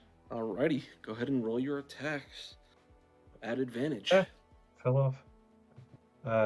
Oh no. Okay, that's a lot better. So with advantage, that is a 16 to hit. That definitely hits. All right. I'm making a mess. I'm sorry.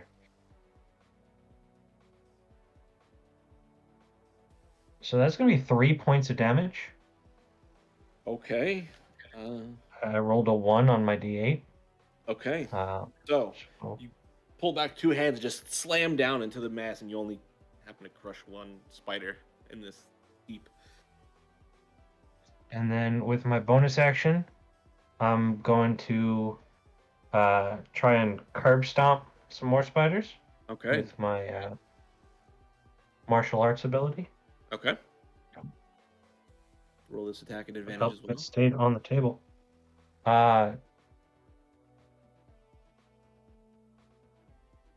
11? That does not hit. Oh, all right. And that's my turn. Okay. Fennec, you are up. Okay. Can I move 1 square to, I think it's the right, and then 2 squares diagonally? This way? Yeah. Okay. So I'm facing the spiders, and I'd like to cast Chaos Bolt. Okay. So that's a ranged spell attack. Nat 20. Okay. Okay. Yay! First nat 20. First nat 20 of the game. So Nice. that's 2d8 plus 1d6.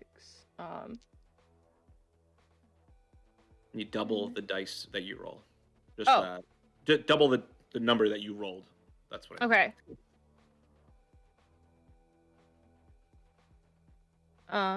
Then I have to roll for damage type. So that's gonna be 24 lightning damage. Okay. That hits this first one? The one in Yeah. the front? Okay.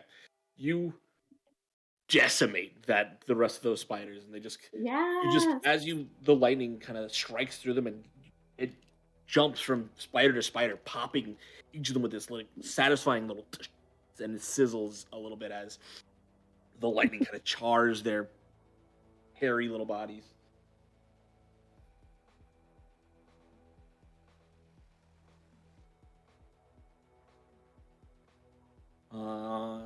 What did you want? Anything else you want to do? I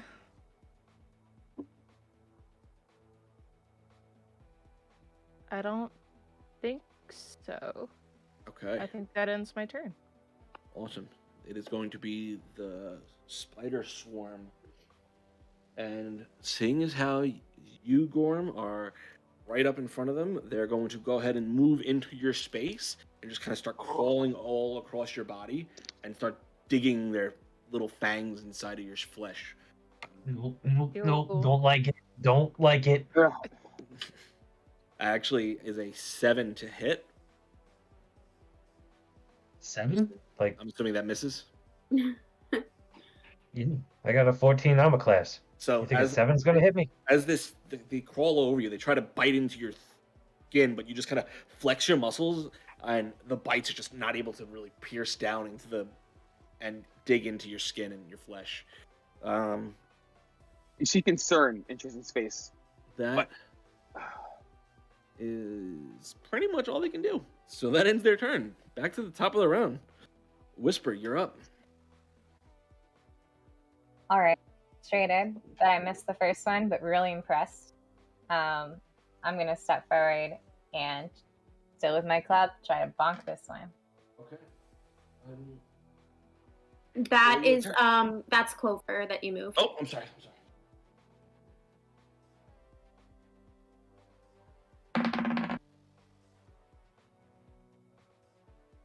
Why did I make it so it's opposite me? So I have to reach further to move anything. That's yeah.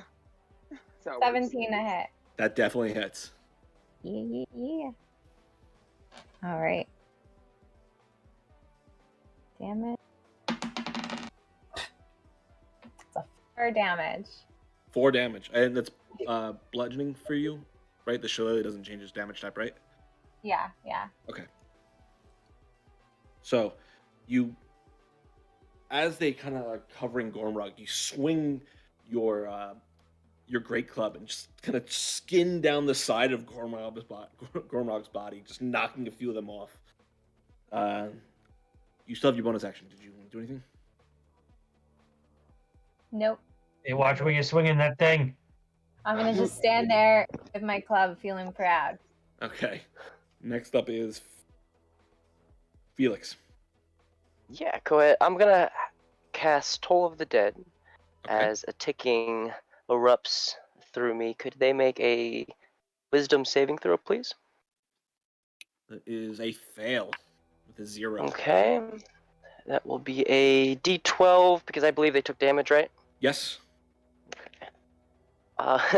1. That is a 1 as I do that little damage, but that is my turn.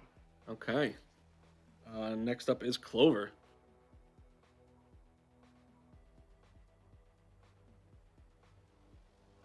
Clover is going to step up next to Whisper. She's actually going to pull out her rapier and try to slash with that. Okay, go ahead and roll your attacks. That wasn't fantastic. Let's see, plus 5. That was 11. To hit? Yeah. That misses, actually. As you Oh no. jam your blade towards Gormrog, trying to not stab him as these spiders are kind of covering him. You just miss off to the side. She's going to disengage and use all of her movement to run because she got a little freaked out. What's your speed? 30? Let me double check. 30.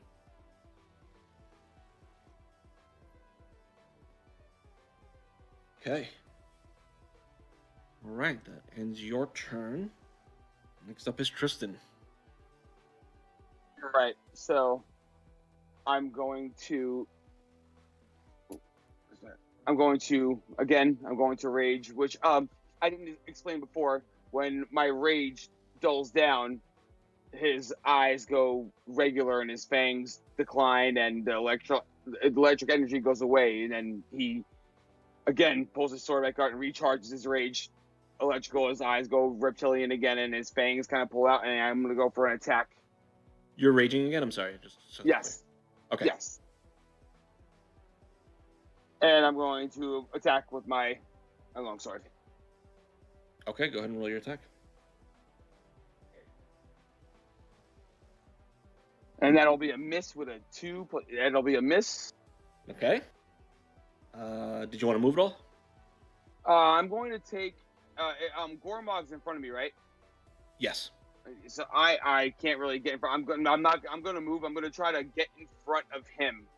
Well, the spiders are occupying his space. I can't. Okay. So then I can't. Okay. So yeah. All right. So then I'm not going to move. I'm going to stay right there. I'm going to stay right behind him.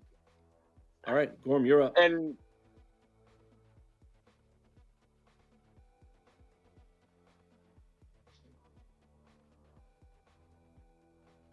You're not a violent man. I promise. And I'm gonna start punching myself. Okay. Go ahead and roll your attack. Not myself, but the spiders that are on me. Okay. So unarmed strike attack is 14 to hit. That definitely hits. All right. Him or the spiders? No, it doesn't hit me. Oh, actually, what? Oh no. You like chopping across your body, so you're good. 5 points of damage. Okay. And if there are still more, I am going to continue to punch. Still a lot more. So go ahead and make your next attack. Dirty 20. Okay. Do I get advantage for flaking myself? No, you do not. 4 points of damage. Okay. Fantastic. Does that end your turn? Well, I can't disengage and run if they've swarmed me, so... Yeah. Okay. Next up is Finnick. Okay. Oh my goodness. I'm going to... Oh, what can I do?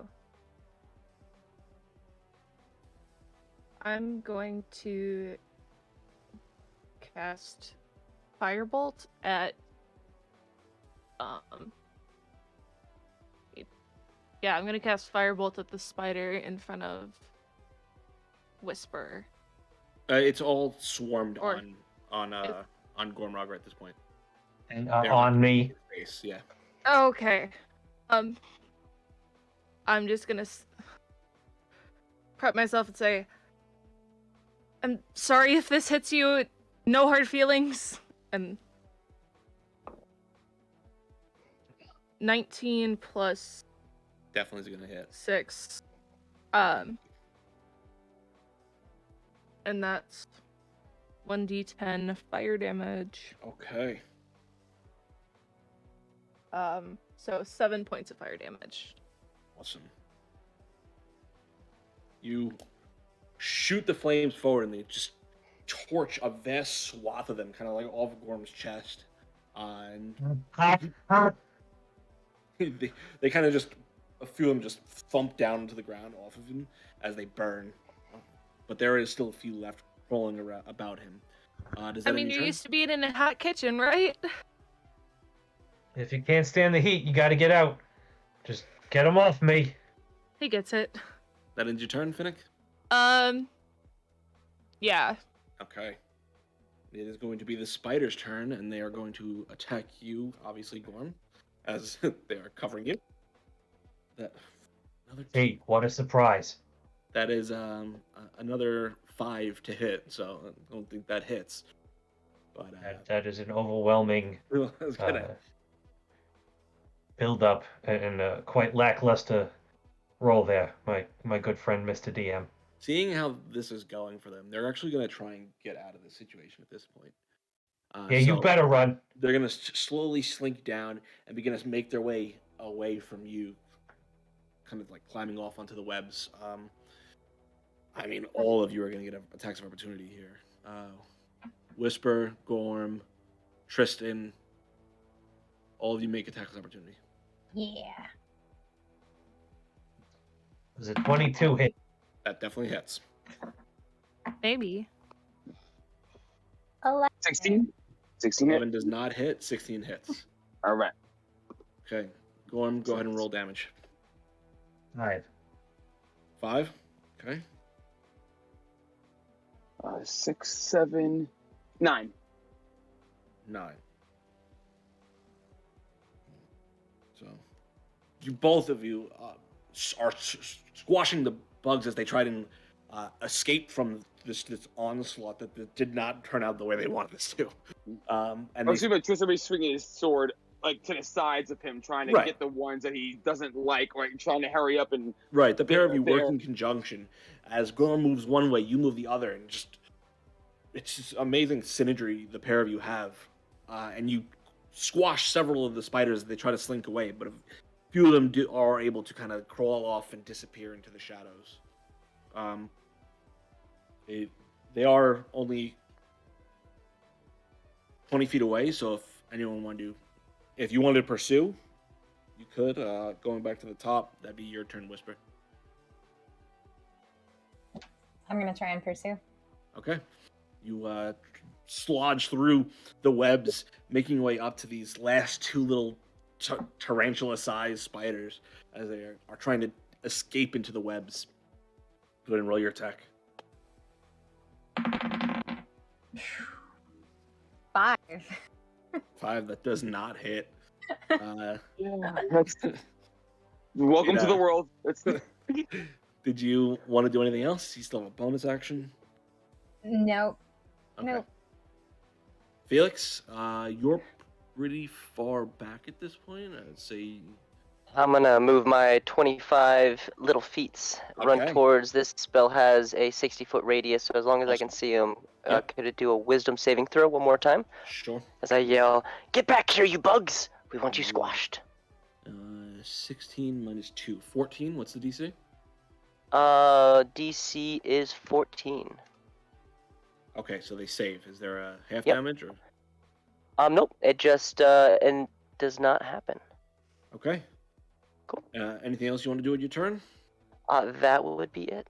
All right. Next up is Clover. I would like to attempt to shoot with my crossbow Okay, go ahead and roll. or your- my short bow.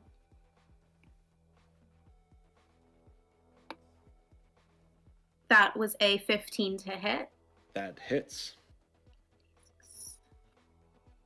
And they're not within 5 feet of anyone, are they? No.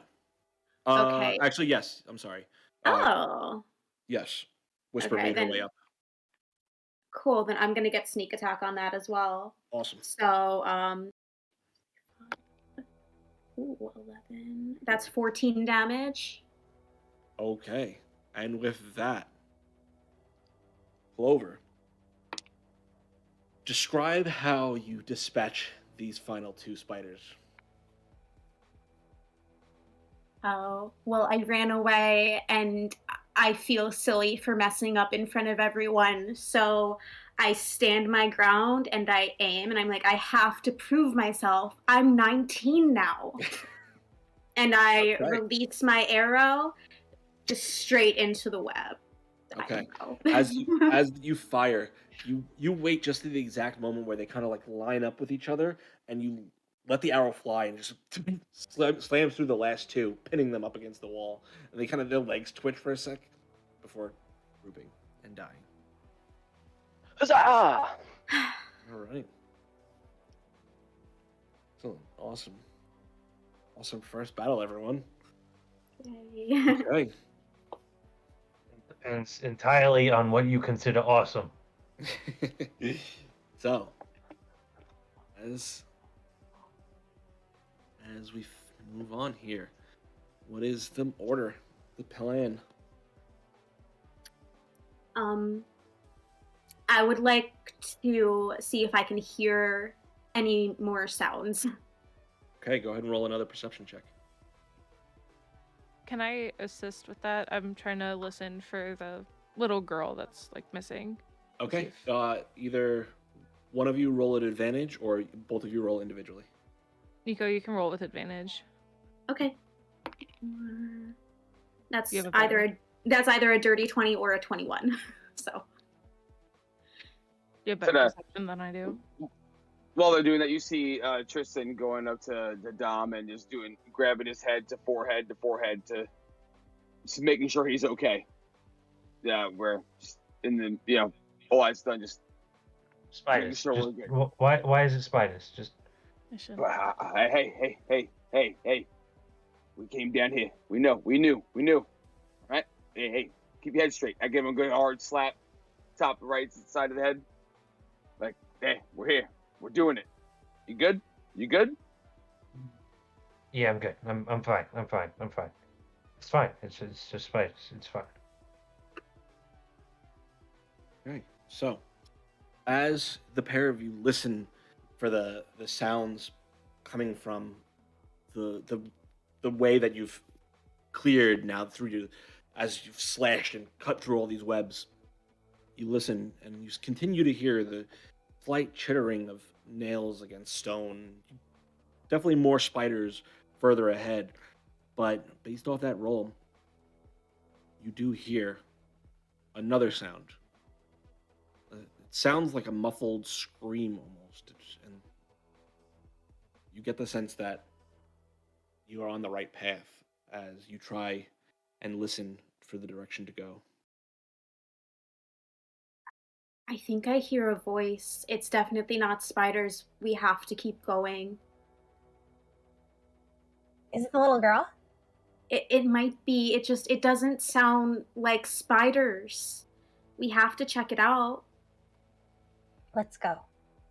Yes. Go. As she says that, I tell my familiar to go up ahead of me and do not stop up until 100 feet, obviously. until it finds a little girl. If it can't find a little girl, it needs to come back and tell me. And yeah, Okay. whether it runs into anything, that's definitely, who knows. Okay. As you all kind of push forward ahead before the familiar takes off. Did you want to say something, Fennec? I'm sorry. Oh, I was just wondering if I just like took a deep breath and just like listened, would I hear anything else?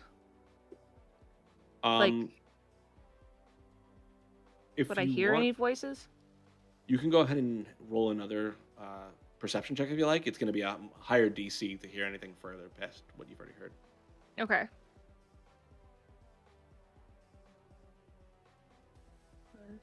Yeah, that's a 19. Okay. Yeah. You try and listen a little bit more, but you don't. Beyond what you've already heard, you get no other further sounds. And as you all make your way down, you eventually come to another crossroad before you, Felix, prepare to send off your familiar. Which way do you want to send it? Left or right? I asked Clover, which way should I send my friend here? It's a little ball of light in front of us. Which direction did I hear the muffled voice? You kind of heard it directly ahead of you as it echoed down the hallways. As you get to this space, based off that roll, I won't make you roll again between the two of you. Fennec and Clover, you listen and you hear that muffled sound coming from the left-hand side. That way. Go. Do not stop until you find a little girl, then come back to me. And I send the light off. I just wanted to follow the light for whatever marching order we were in before. Okay. I think... Andrew, I think we're done with the map, if you can switch off of it. As you all make your way to the left, the familiar is out front. Yep, it can go fly 60 foot, and I'm just having it go as fast as it could. As fast as it can. Okay. As it flies forward, have it roll a perception check for me as kind of you all stick back for a moment. And I'm not looking through it at all, unless it wants to talk to me or needs to talk to me. I'm definitely watching through my eyes. Okay. 18, 19, 20, 21. 21. Okay. How do you communicate with it? I'm sorry. Just telepathically. It can talk to me. If I close my eyes, I can see through its eyes as well. Okay. So, as it kind of slinks ahead and it relays back to you,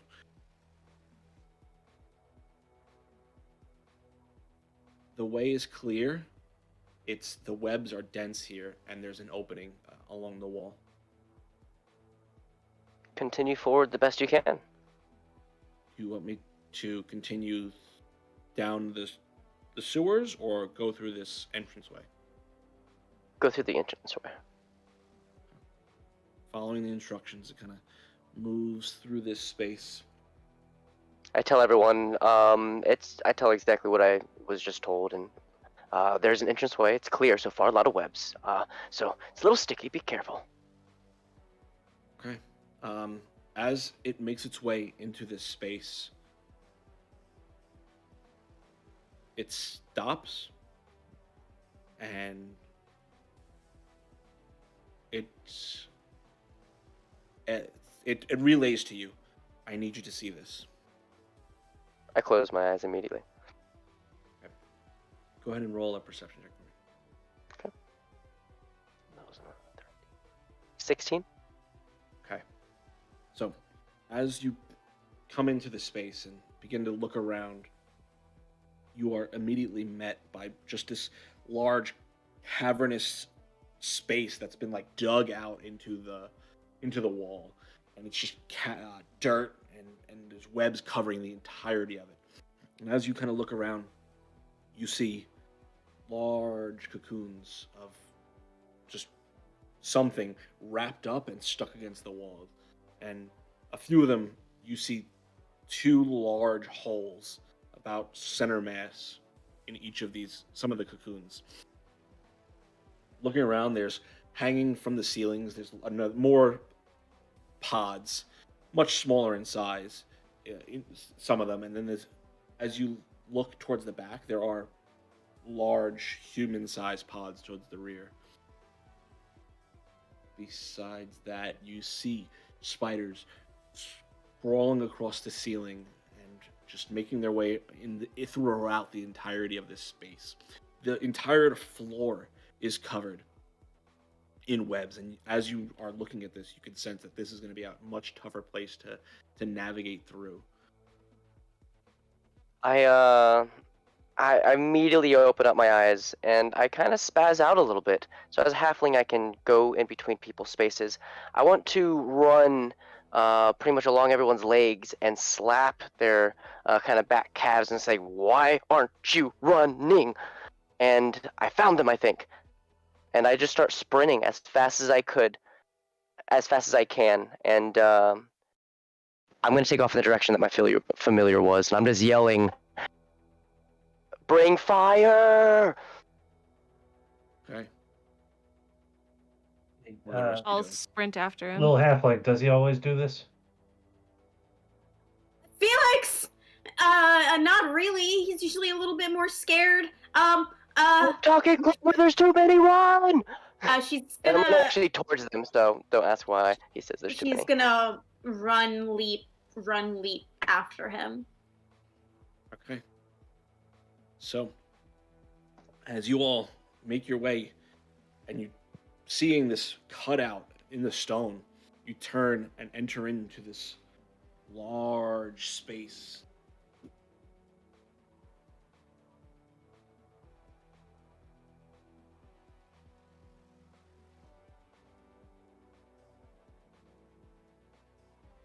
What is the marching order here? Felix, you're in front. I would have started running right after Felix. I guess I would have been after Finnick. Then me.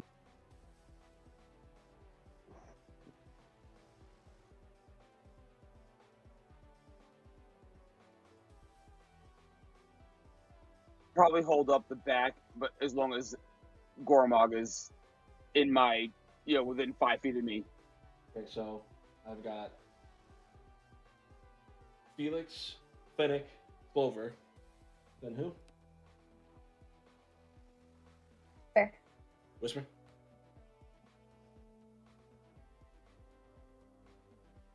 And you said Gormrog and Tristan? Yeah. Okay. Everyone see it? Okay. Again, the entirety of this floor is covered in webs. And as you make your way in, you see, again, the pods hanging from the ceiling, and you hear the muffled screaming of what sounds like a little girl in the back right corner of this large cavern. I'm going. You just going in, Felix?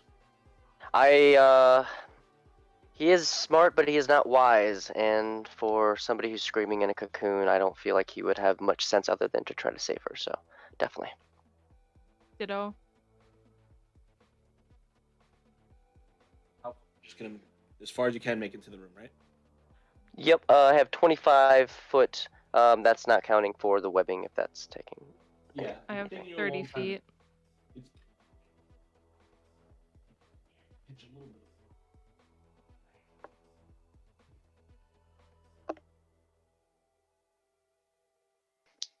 Bigger, you larger folk are able to trudge through a little bit easier.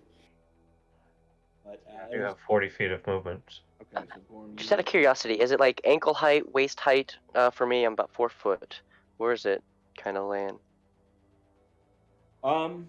With each step, it's not so much that it's like super deep. It's just every step you make, it grabs your foot, and you have to like struggle to pull it up with each step. Okay, there's a whole bunch of it. Yeah. Okay. Every step you take. So, as you all make your way in, slogging through these webs as they grip on with each step, your weapons getting caught as you try and make your way, the screams of the little girl echoing in that small space ahead of you. The sounds of clicking, well, they have been echoing throughout thus far. Suddenly, as you enter the center of the room, are much louder. And not from 1,000 different sources, just one big source. And as you look up, you see this bulbous, purple and gray, humanoid-like creature. And it's looking at it, it's got these long, spindly arms that come to just two giant claws. Its mouth kind of clicks these two large claws, pincer teeth from the front of its face, and you see this smaller mouth kind of open in the inside. You see spit kind of dripping from its mouth. As it reaches one of its long arms and towards the ground, towards all of you, you see this chain hanging from each of its wrists, and there's like a cuff almost around each of this creature's hands. But as it reaches and drops to the ground, I need you all to roll for initiative. It doesn't want to talk? What? All right, come on. You know what? Even though it's the one I just got, it's been doing me wrong all night. I'm going with my old trusty, the green. Go with my It's old plus 7 and expression. it's saving me. All right, 14. All right, there we go. That's better. Gormrog, why are you hiding your face? What was it this time? Oh no. Hold on. Wait a minute. No. Let me get ready. Hold on, guys. There's no way to get ready for that, Joe. Can't get ready for that. Gormrog is so paralyzed by fear. Was it the insults about the meat, Gormrog? I promise. It was really good, okay? Deliciously cooked, amazingly seasoned. Nah, it's not the food. More than that. It's the spiders. It's more than that. He doesn't. No spiders. We have to try to get rid of these.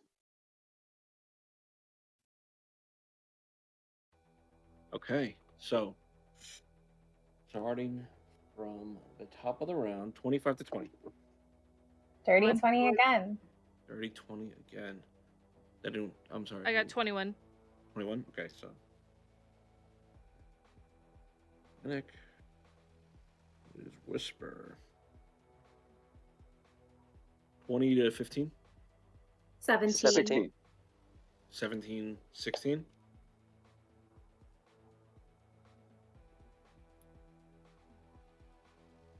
I believe Clover and I got the same. There was 2 17s. Yeah, there was 2 17s, and I got 16.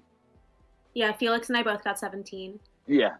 Okay, so it's Clover, Felix, Tristan. Yeah. Right? Okay. 15 to 10? 10 to 5? I think it's just you. What'd you roll, Gorm? I rolled a 1, and I got a +2, which brings it up to a total of 3. Okay. Gorm, pulling up the rear. Hey. Okay. I got a coffee I can give you next time. Just remind me. I'll brew it up for you. Okay, top of the round. Let's go. Fennec, you're up. Okay. And it's just that main spider person, or is there more? You hear spiders in the space around you, but currently you don't see like a specific target besides the one creature in front of you. Okay. I just want to maneuver, so I'm 10 feet away from. It looks like Gormrog next to me. Yep. Because I want to move towards the thing. The spider Okay. thingy. You want to move here?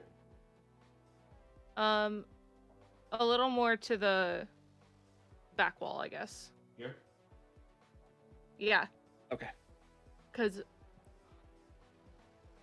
just as long as like allies are at least 10 feet away. Because I am going to cast Arms of Hador. So I invoke the power of Hador, and tendrils of dark energy erupt and batter all creatures within 10 feet. Okay, so you would, where you are currently, you'll still hit them. So you need to move. And you'll be fine. Okay, so then that thing each creature in that area must make a strength saving throw. Okay.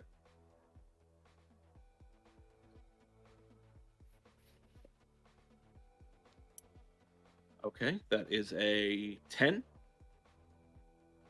That is a fail. Okay. And then, so it takes 2d6 necrotic, and that's 10 points of necrotic damage. 10 points of necrotic damage. Okay. And it can't take reactions until its turn. Okay, do you want to go ahead and describe what this looks like as you cast the spell? Just like hearing the little girl in distress, little bits of like golden lightning start to flick off of her body as she runs over, takes a second, and then just these dark tendrils sort of erupt from her back, immediately targeting this creature, but still has like this golden aura around her. Right. As they whip into the creature, it kind of see the spittle kind of fly from its face as it looks at you and looks at you just like a meal ready to be eaten. Is it in your turn?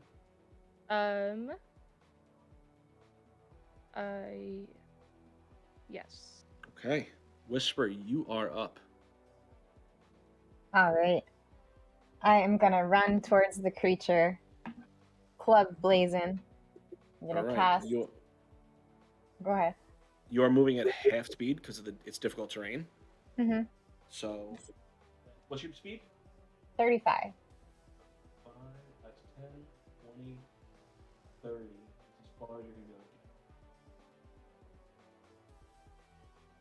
to Am I?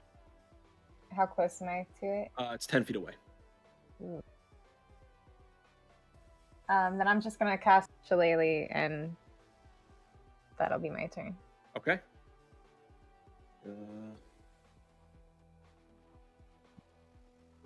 It is going to be the creature's turn now. And seeing as how you ran right up and attacked it already, it is going to...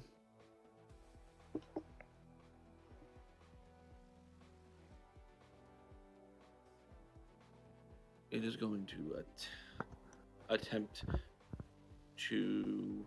It's just going to make both attacks against you. It's going to attack once with its bite, once with its claw against you. Is that Fair. That is... I started it. That's a 10 on the first one. Did you That though? misses. And a 11 on the second one. That misses. So it swings its this grotesque-looking hooked hand at you. The chain kind of slapping you as it swings past before reaching out and trying to bite onto your neck with these giant pincers of teeth. You. Both of them missing, though. And it is going to move. It's going to just move away from you, so you can get attack of opportunity, Fennec. Okay.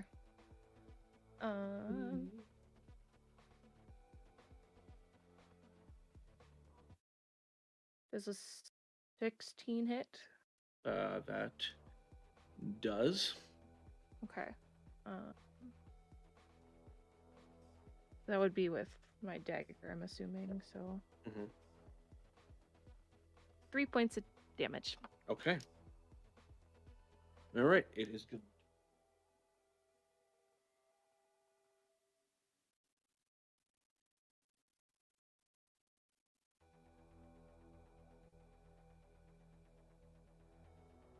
Wow. Move back there. And yeah, that is going to end its turn. The swarm that is surrounding the space is going to come to a point now and drop down. Oh no. Right. All right. On you. Ew. It is going to make its attack a bite against you.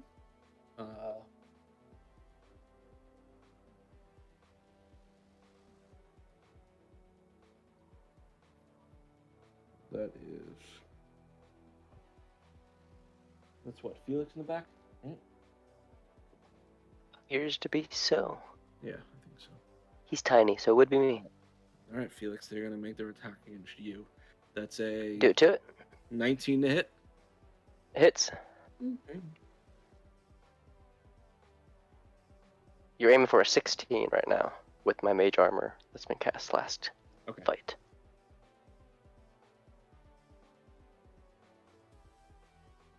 That's 13 piercing damage as this swarm just swarms onto your space and kind of just all of them start to bite into your body. Okay. That is going to end their turn. Clover, you are up. Clover is going to move into the space right next to Felix and yell, Okay. "Get off my friend, you bully!" She's going to take out her. You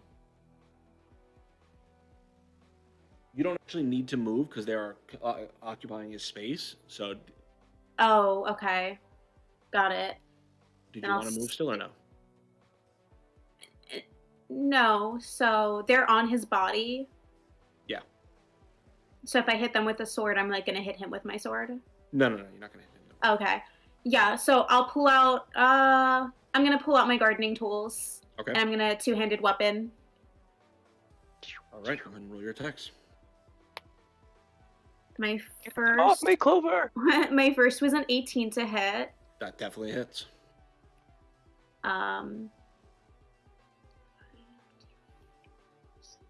3. And I'm going to use my sneak attack on this one. Okay.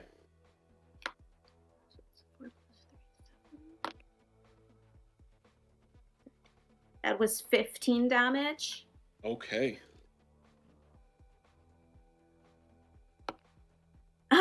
And then my second attack, wait, I get +5. Was a 6. Okay, that second one misses.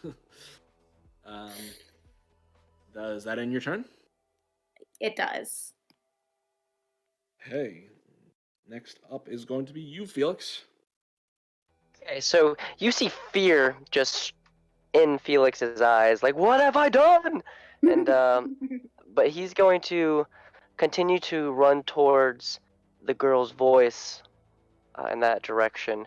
And as he does so, he's going to start casting his once per day cure wounds on himself. You see him bleeding out.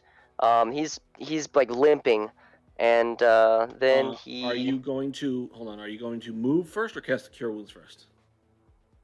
I'm probably going to cast the cure wounds first because I'm metagame. I have 1 HP, so I don't think I can move so too go ahead and much heal without- yourself first, and then as you move away, we'll handle. Okay, yeah, so 6 plus 4, so that is a 10 that I get back. Okay, heal. Okay, and I am going to try and trudge forward, not trying to get the spiders off me. I'm taking them with me. And, Well, they don't move with you as you move. Fair enough. Fair So enough. they're going to get an attack of opportunity against you. That is a 20 to hit, dirty 20. Seeing after what I saw, can let me see. That almost wiped me out that first hit. Could you re-roll that, please? I'm gonna use a chrono shift. Okay. Natural 20.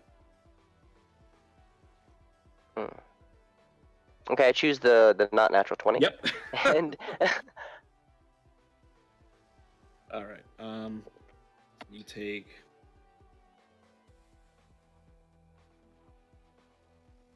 9 damage. okay. as you move away from the spiders. You are moving at half speed, so your total is what, 25 feet? Mm-hmm.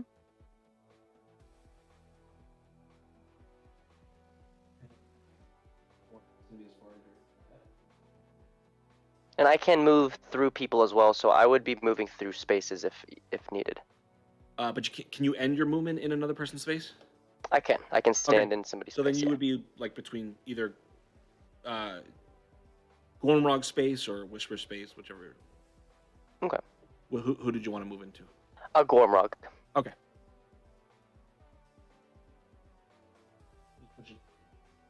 Okay. That would be my turn.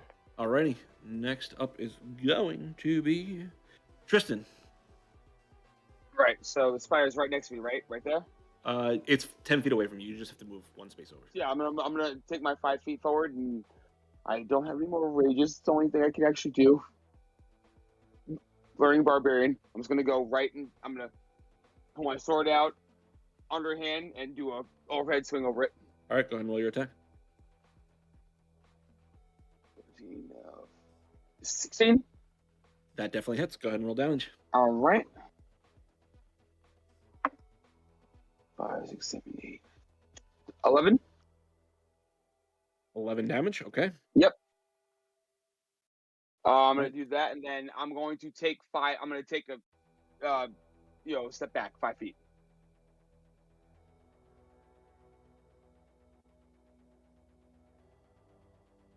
They already used a reaction, so they don't get to attack of opportunity against you. Does that end your turn? Yep. All right, Gorm, you're up. Oh man, what a round, guys. Didn't think I was gonna get to go. Joe, how far away is the spider lady? About 20 feet. Diagonally. And is she moving towards something? The muffling scream you hear like almost on the center of the back wall. So it is not. It doesn't appear that it is like trying to move to the cocoon that is moving.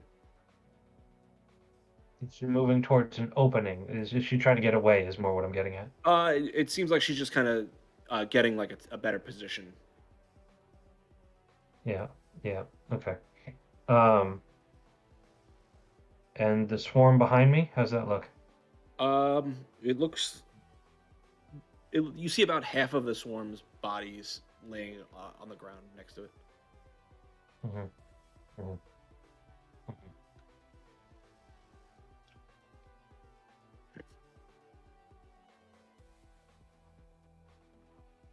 do you want to do, Gorm? I'm gonna move towards the spider lady. Okay, and you said you have 40 feet, right? Yeah.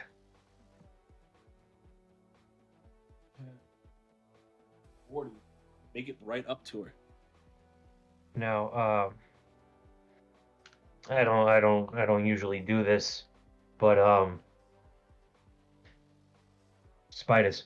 So, spider lady, I'm a chef, and I'm about to make you an all-you-can-eat buffet of beatdown. And I'm gonna swing for her freaking face. Okay, go ahead and roll your attack. It would help if it stayed on the stupid desk.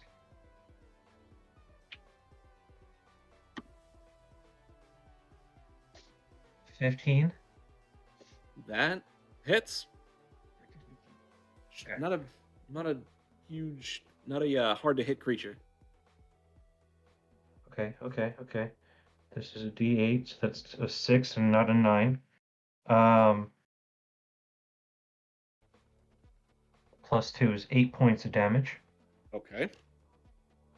And then I'm burning a key point. All right. And I'm gonna hit her with 2 unarmed strikes. All right, go ahead and roll your attacks. The first one is a 14 to hit. That hits. Okay. 6 points of damage. Okay. Got a 4 on a D4, and I got a +2. Nice. And then 17 to hit, That hits. and that's 5 points of damage. Okay. You unload on this spider-like creature, just wailing into it several times. You see, like, as you punch it once, like, you dislocate the creature's shoulder, and it kind of rears back, growls at you almost. Does that end your turn? And just one more thing I'm gonna say. I will make you food. Do not eat people. All right?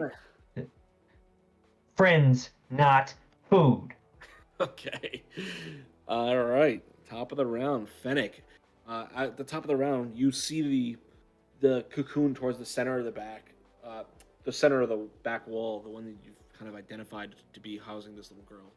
Kind of shuffle a little bit, but you see it getting a little slower. You're not quite sure why. I'm just gonna go straight for her to open the cocoon. Okay. You have 30 feet, right? Yes. Okay. Easy enough to make it there. Go ahead and roll a strength check. How do you want to get into it? Essentially, I want to like try to like cut her out of it. Okay. Go ahead and roll a. If you're gonna use a dagger, let's say dex check, or yeah, roll dex check. Just straight check. Yeah. Okay. 13? Okay. Jam the blade in there and start to cut down through the webbing. It's thick webbing. But you cut it open, and inside you see the little girl. She's still awake, but she does seem very weak. Okay. Would that have been my action then? Yeah, that would be your action to do that. Okay. Because I just want to like get her fully out of the cocoon and just sort of like shield her from any attacks. Okay, easy enough. You're able to pull her kind of out of this cocoon, shaking the rest of the webbing off of her. And that's gonna end your turn? Yes. Okay, Whisper, you are up. The spider behind me, how's it looking? Has it been hit? It's been hit several times. It's the swarm that's kind of like writhing over each other. You see about half of the dead bot. Just as many spiders alive as there are dead around it. All right, I'm going to turn around and try to slap this swarm with my club. Okay. Every time. You have to move here to get attack on him, but it's easy enough. Actually, Tristan. Oh no, Tristan moved back, right? Yeah. Okay. Okay, go ahead and roll your attack. All right. Yeah. 19 a hit. That definitely hits.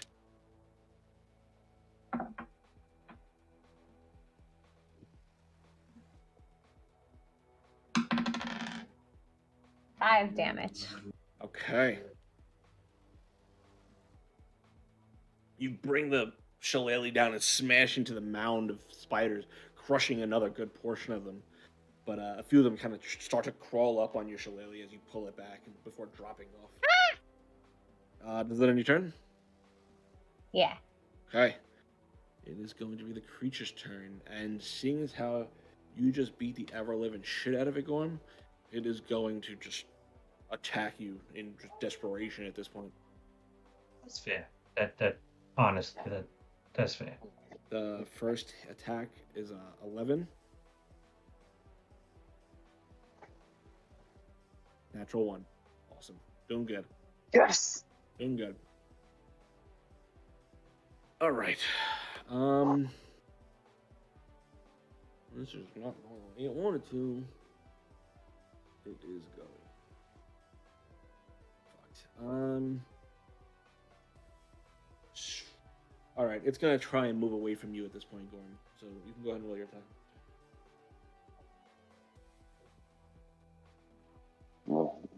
I'm going after him. You know what? It hit the floor. I'm just gonna take it.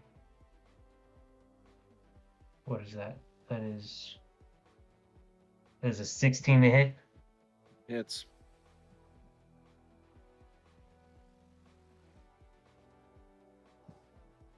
Uh, 8 points of damage.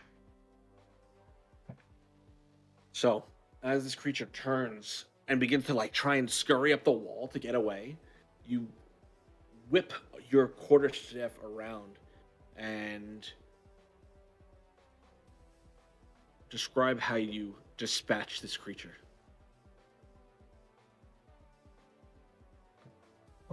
Okay. No big deal. Just how do you want to do this?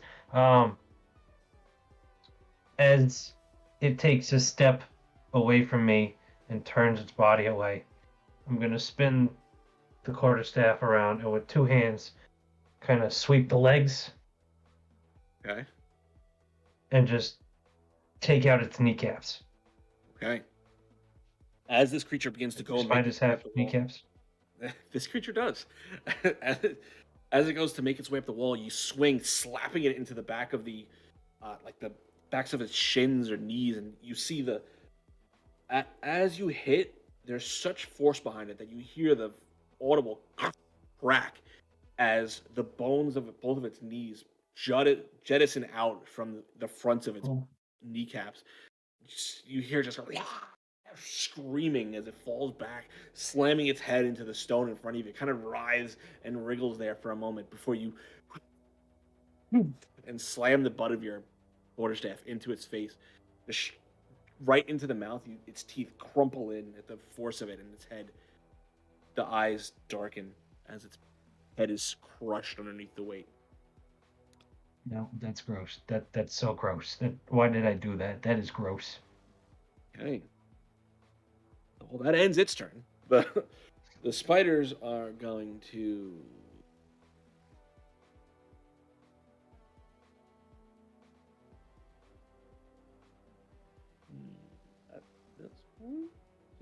well, they don't know that that creature was killed yet, so they're gonna go and occupy your space, Clover, and they're going to make an attack against you. Let's try a different dice. Nope, still the same dice. All right, the spiders roll great. That's a 17 plus 3, so that's a 20. I'd like to cast Silvery Barbs and make that a disadvantage as I see her about to get hit. Okay. And I'm going to give it to her. The advantage goes to her. Oh, okay. I understand. That's a 2. So, as they kind of crawl up on you, they all go to bite before you see Felix reach his hand out towards you. Go ahead, Felix. Describe what this spell looks like as it takes its effect.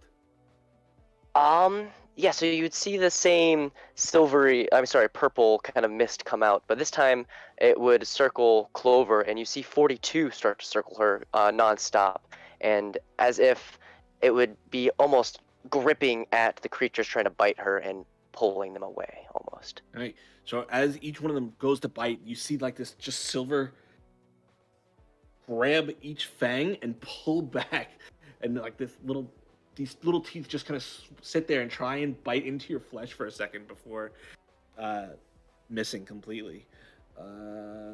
Next up, Clover, it's your turn. You have advantage. She turns her head quickly and gives Felix a little smile before turning around and pulling her gardening tools back out. Mm-hmm. To double-handed weapon. First roll, so that's an advantage to hit. Felix? Yes, I'm sorry, yes. Can I use it on either of them, or do I have to use it on the first one?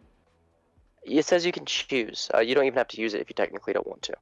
Okay, well, my first one was an 18 to hit, so I'm just going to keep that. Yep, that definitely hits. Plus 3, and I get sneak attack. Yep. 5, 6, 8, 9, 10, 13 damage. Okay. You have 1 minute to use it, by the way. Yep. You, as all these spiders are crawling up you, you just pull out your guarding tool and just start stabbing them as they try and like leap up to you, stabbing them out of the air, and you take out a good chunk of them at this point. There's only like one or two left as they try and make their way up and attack you. Go ahead and make your other attack. I rolled two 18s back to back. That's so funny. Yes. But that's a +5, a 23 to hit. That definitely hits. Nice. Don't even bother rolling damage. Just Okay. how do you want to finish it off? Yeah, I just want to swat him off me and then maybe hit him with my gardening trowel in midair. Yeah, easy enough. As they kind of like leap to jump into your space, you're just not even looking at some of them. You're just slicing them out of the air as they come at you. Eventually, just leaving this a body of spider corpses in your wake, and that is going to be the end of it. That's all right. As the room quiets, the chittering dissipating as all the spiders in the area kind of begin to move away. Going to be it for that encounter. All right. So, as quiet begins to take the space, Fennec, you are holding this young girl in your arms.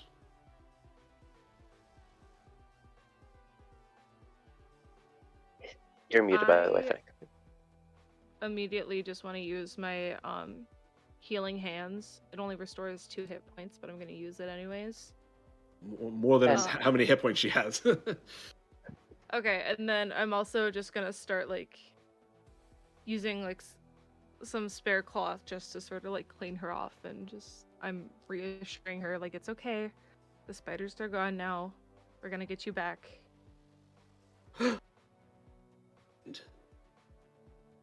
I was looking for my cat, and then I was here. It's okay. We're gonna get you back to your dad. Does she still appear injured at all? She looks worse for the wear, but she doesn't look like she has any like actual injuries. Okay. Hey, Tristan walks up and looks at her, and it sees like a weird familiarity, and just kind of walks away, just not far away, just looks and just kind of walks. Stands right next to Gormog, within like 2 feet. And then as I stand up, I'm just sort of like carrying her like how you would like carry like a toddler with like their head right here, and like you're just like supporting them. Okay. So Before we move on, I would like to, and I just cast Mage Armor on the little girl, and just give her a little extra protection. It is quite dangerous. I don't know what we're going to encounter leaving, if it's any more spiders, but I don't want to take a chance of one of them just accidentally biting her. okay, so as you cast the spell, the Mage Armor on her, you see the armor kind of cover her body and dissipates from your own. And as you gather this girl and prepare to make your way out of the sewers to return her to her father, that, ladies and gentlemen, is where we're going to call episode 1 of Forging Fates. Good game, guys. Yeah, that was so much fun. It was a good game. All right, well, I hope everyone enjoyed it. Yeah. We will be back in we play every other Monday, so we're off next week. We'll be back the week after. Make sure you follow us on all of our social media accounts to get. I think you can still hear. I think everyone can still hear me. Sorry, first episode. Yeah. As I was saying, you can follow us on all our social media accounts. We have an amazing Discord community where there's already several people in it, and the links are going to be all in the description below. So jump in our Discord, hang out with us. We've got several other shows coming. So all those dates are up on our Instagram as well. We have a podcast coming with our amazing player Jem, and our stream engineer Andrew, who is handling things behind the scenes right now for us. We have a painting show with another friend of ours, Zobel, who is amazing. They are going to do tutorials, do a little talk show. If there's actually spots available for all those shows, those applications are in our Discord as well. Besides that, I want to thank everyone so much. We will see you in 2 weeks. Love you all. Bye.